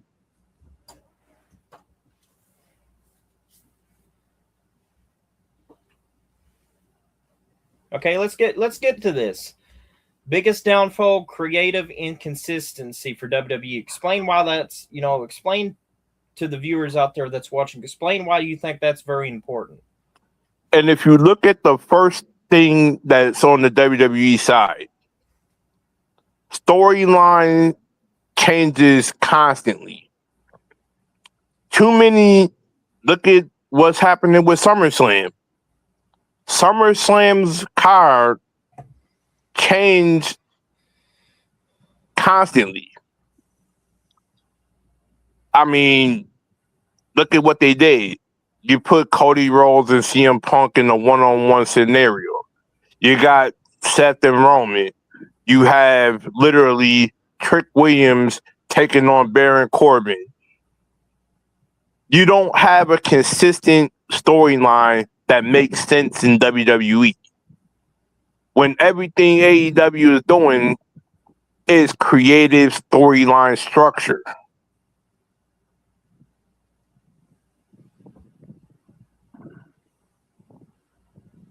Like, y'all see the picture in front of y'all eyes. That tells the tale of both sides.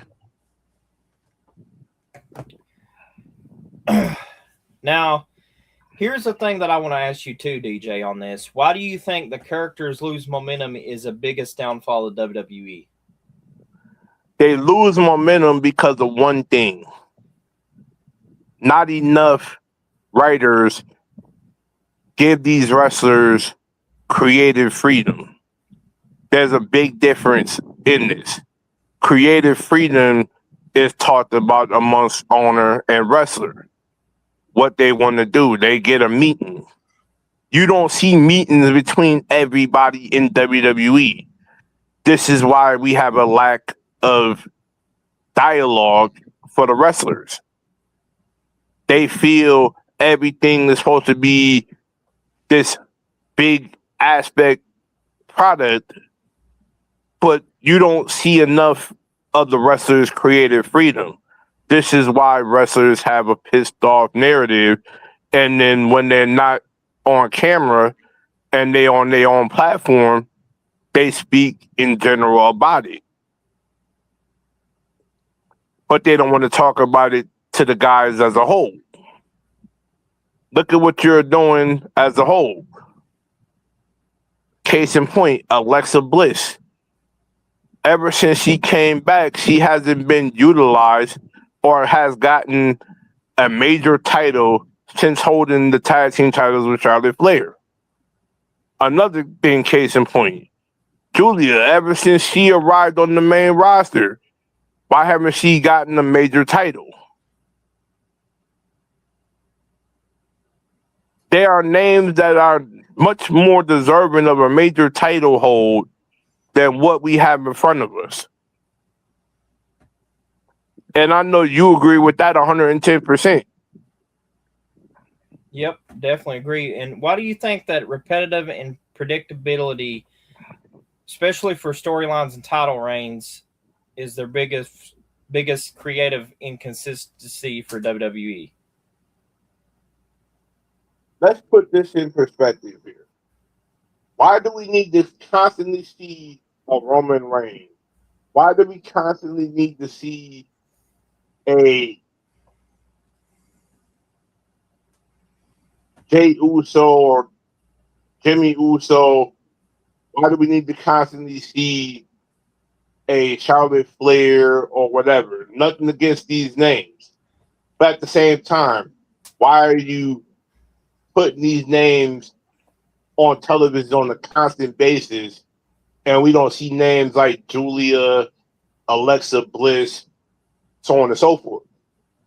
Because you have nothing put in front of them to basically let them show their creative spark.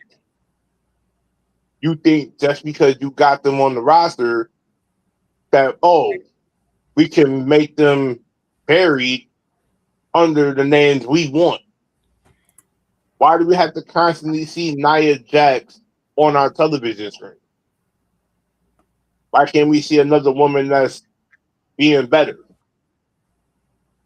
Why do we have to constantly see a Logan Paul on our television screen? Think about that for a minute, ladies and gentlemen, and you'll get your answers right before your very eyes. They have nothing else that they can do for them. But when they go on an indie promotion or another show, they get seen on a constant basis. Just like, I'm going to say this. Mike Santana just showed up in WWE. You're not even, I'll give it a week or two before you start burying this man before us.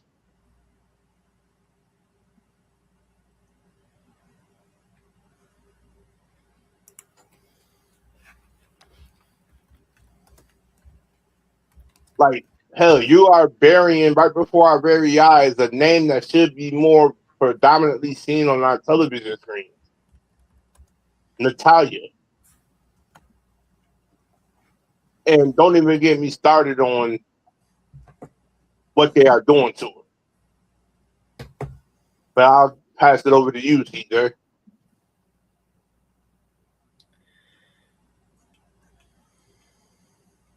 Hold on, let me try to put this.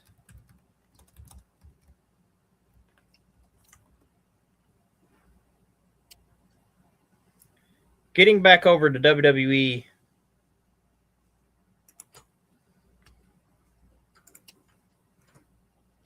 This is the last thing I want to talk about here before we end this show. You know, we talked about a lot of stuff here, but this is the last thing that I feel like that needs to be talked about. And this goes for the success rate. of WWE versus AEW. And right here, I'm pulling this up real fast. You got the corporate synergy, shareholder yield, global media rights, and record revenue streams with corporate synergy for WWE TKO. You got Main Street Blueprints, which is celebrity integration, social media breach, billions, mainstream culture IP. You got your live yield events, which is aggressive dynamic pricing, global stadium tours, highest gate records, corporate success, Wall Street dominance. You got it up. Measuring success, corporate year versus insider alternative. You know, for AEW, you got the fan loyalty, hardcore pursuits, as DJ talked about. They care about the hardcore aspects of the business, and that's the reason why mostly that I love about AEW is they give us more hardcore matches and, you know, definitely better storylines by far with their product. And going back to the wrestler centric focus, bell-to-bell work rate, talent creative freedom, robotist partnerships, which is New Japan Pro Wrestling and CMLL, like DJ also said it, in-person synergy, accessible pricing packages, key market community connections, and most importantly, the grassroots success is cult following momentum. They aren't using the Wall Street for their momentum. They're pretty much using the fan base as their market media. And the reason why that I go back to this thing and say, you know, why is that why that I think that WWE is going to be the next WCW. Look at the last thing on WCW. They hired people with no wrestling knowledge. That was the downfall of WCW. This is going to be the downfall of WWE. Point blank incentive. If you can't get the knowledge or the structure of what we love as a passion and you try to make it look like a UFC-based thing, it's not going to work out. One of the biggest things that is killing WWE TKO right now is they're putting the focus on celebrity aspect versus wrestler aspect. And it should not be a celebrity aspect product. It should be more focused on the wrestlers. Just like I'll say this, AEW, they make it known the wrestler comes first. Why do we have to have in WWE, oh, instead of wrestlers, they're known as superstars? Hold that thought, ladies and gentlemen, when you hear that. Wrestler versus superstar. And now ended at that.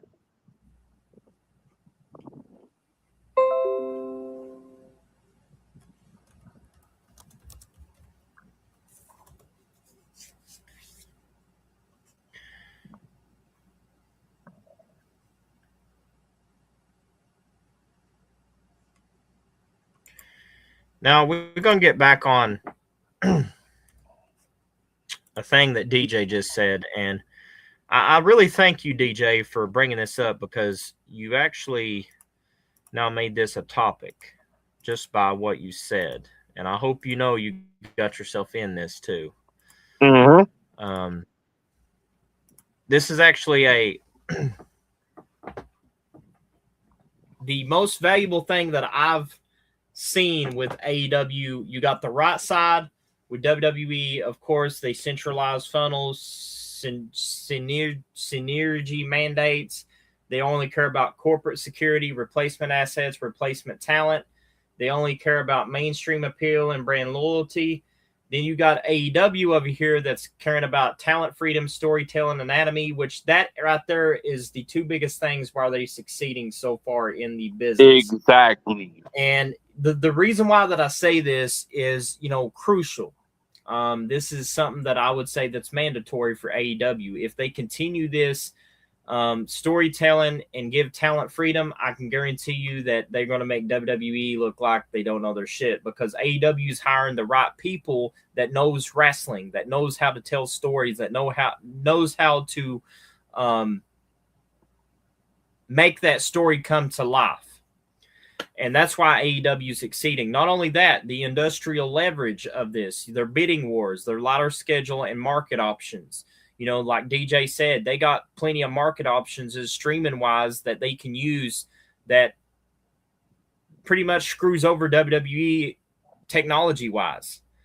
It's like, damn, AEW is just, you know, giving a verbal foot up WWE's ass. And the most important thing, the reason why I love AEW compared to WWE is this: hardcore pursuits and community ownership. The fans get connected with AEW over WWE. You go to WWE show and ask for an autograph, especially one of their talent, they're going to have somebody tell you, oh, unless you got a VIP ticket or unless you do this, you're not going to get a picture with him, which I kind of feel like that sucks. And here's the reason why. If we fans pay our hard-earned money for a $20 seat, it doesn't matter if we got VIP tickets or not. We should be valued as well as that VIP person. Point blank, equality. What the fuck happened to equality in professional wrestling? I would love to know that. Here's what happened, and I'm going to be dead blunt, honest, and real with this.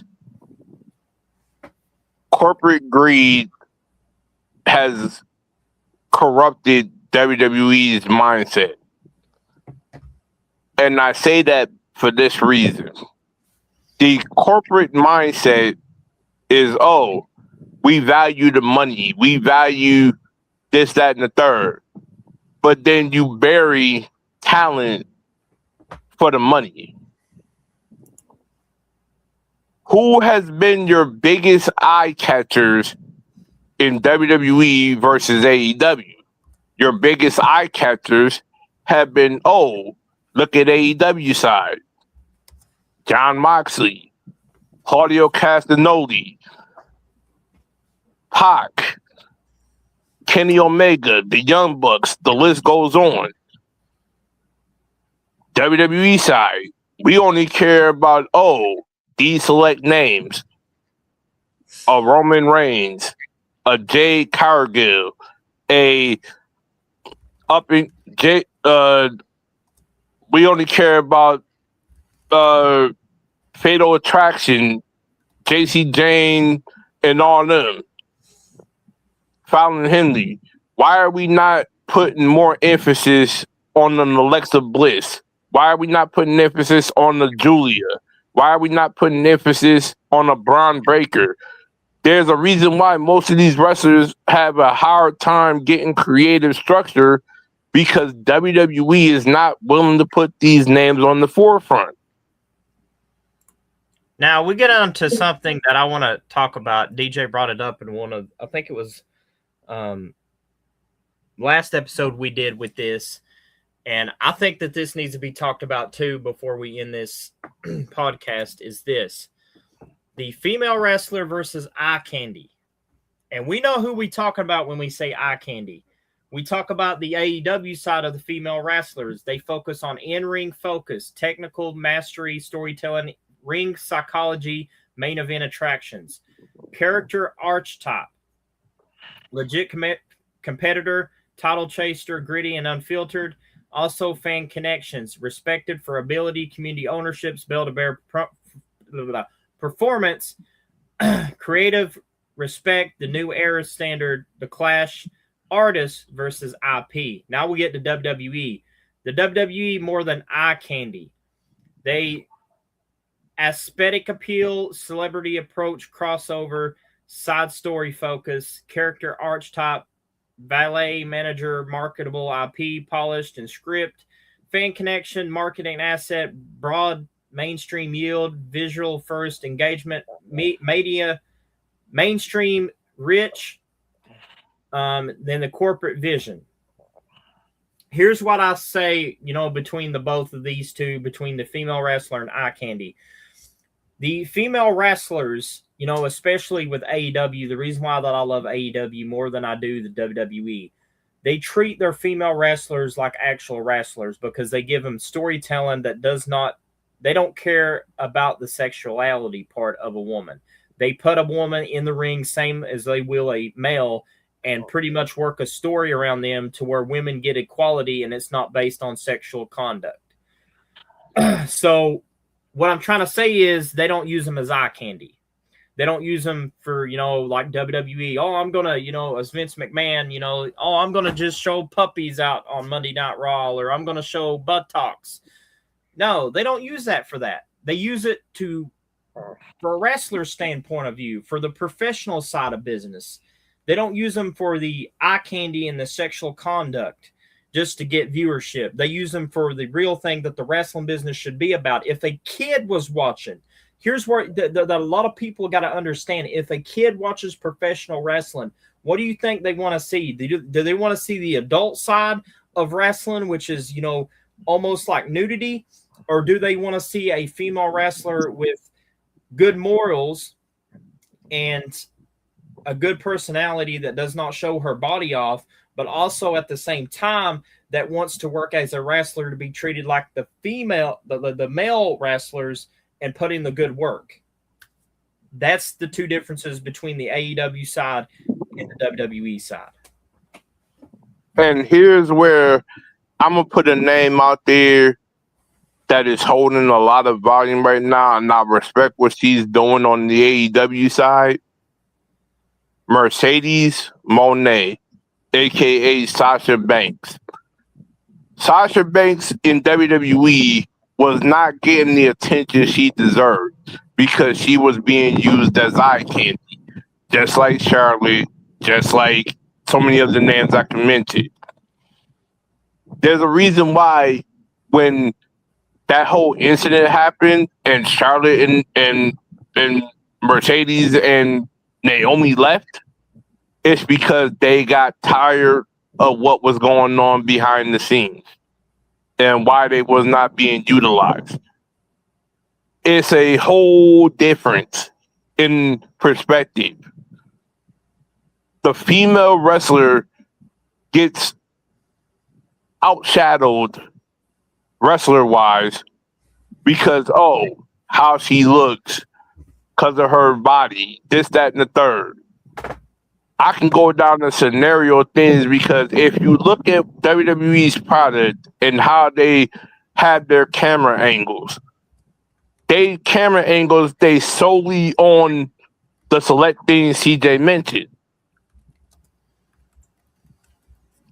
They get the zoom in, this, that, and the third, whatever the case may be. You don't see that in AEW.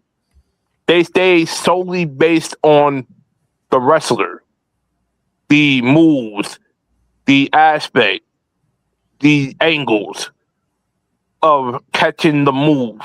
They don't go zooming in on everything that should not be mentioned in wrestling. Definitely agree with what DJ's saying. DJ's got it right on point.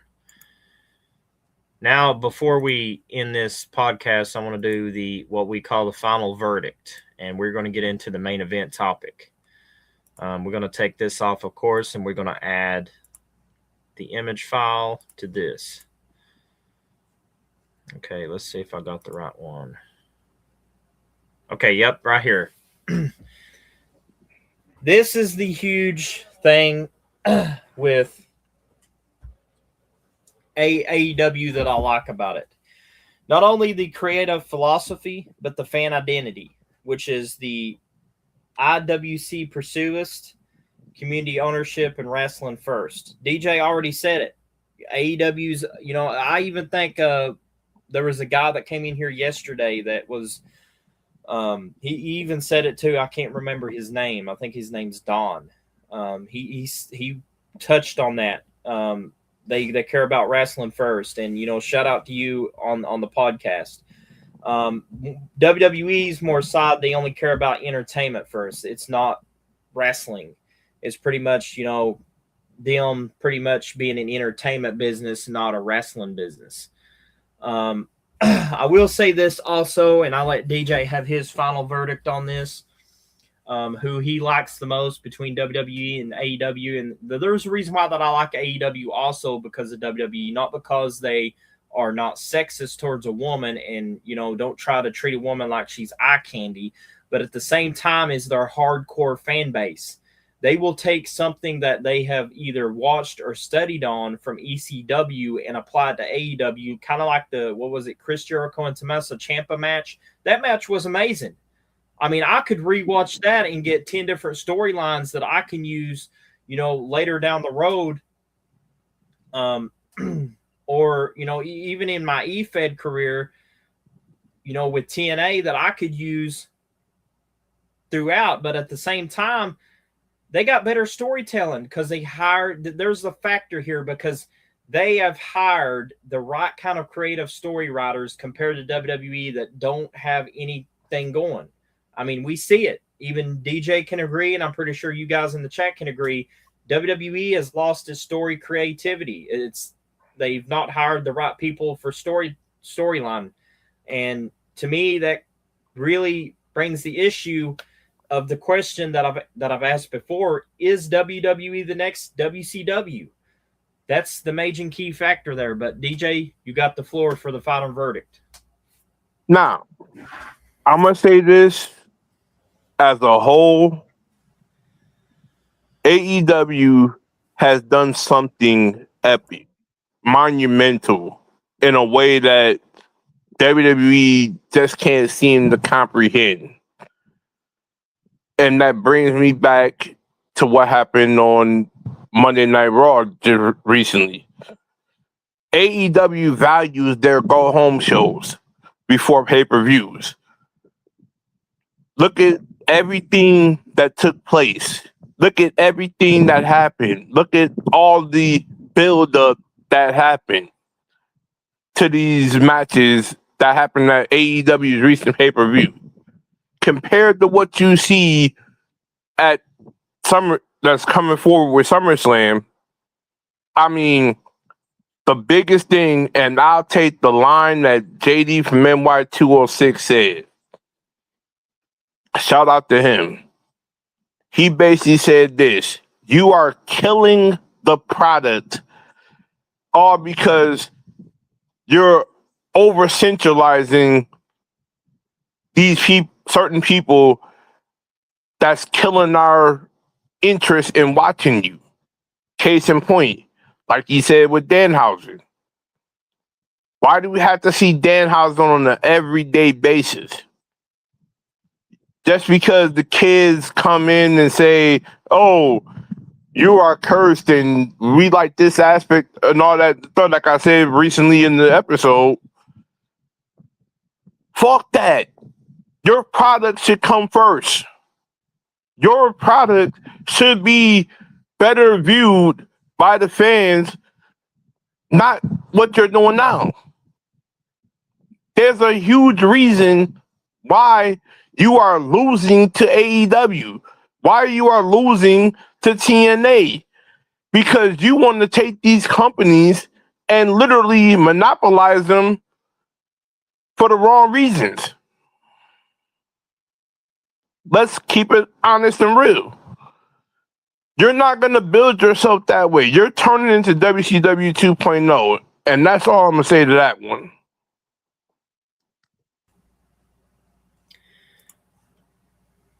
Now, we're going to get to the questions here that I'm going to ask the fans as well as you guys, myself and DJ, and also you guys in the live chat. And this question: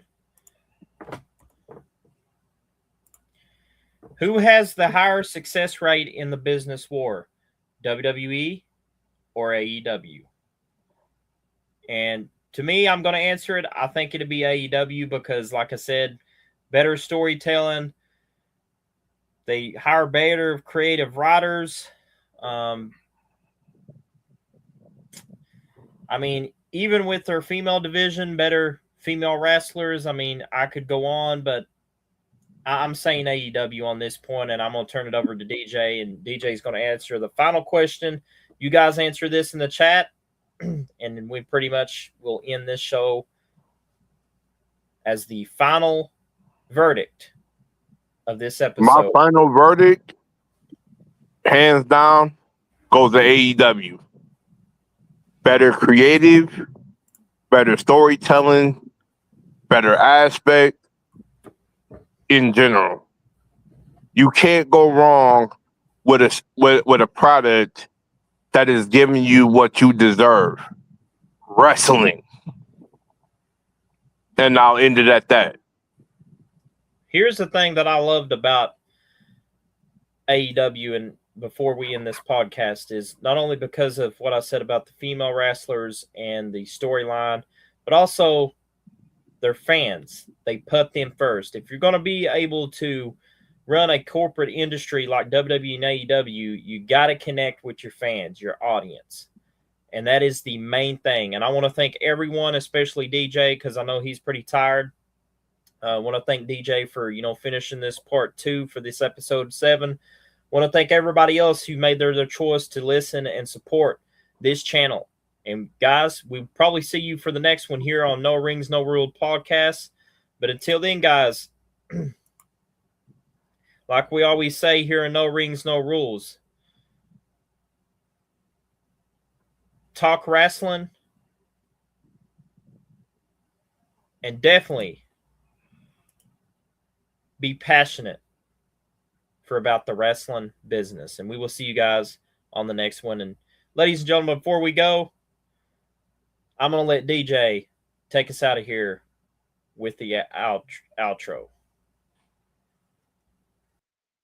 Love what you watch.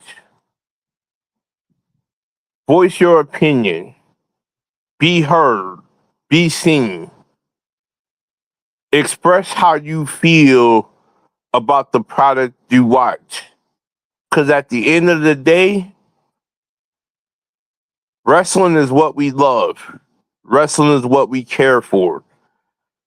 There should be nothing else more important right now than getting your voice heard. So if you have a platform, if you're on social media, tag these companies. Tell them what you want.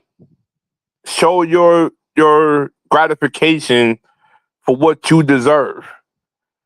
Because old school mentality in wrestling should matter. The talent should matter. We should not be oversaturated by seeing the same old song and dance routine. And this is where I'm going to end it.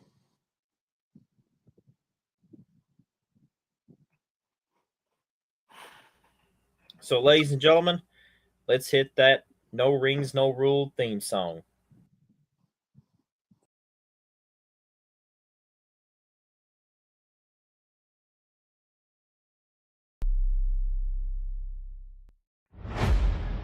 No ring, no rules. You already know the code. Stepping clean.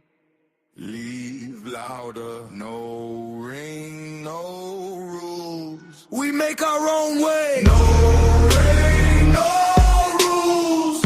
Legend starts today. No ring, no rules. Watch us take the crown. No ring, no rules. We don't back down. Lights off, name on, pressure in the room. Cold eyes, sharp grin, big talk, sealed doom. We can't build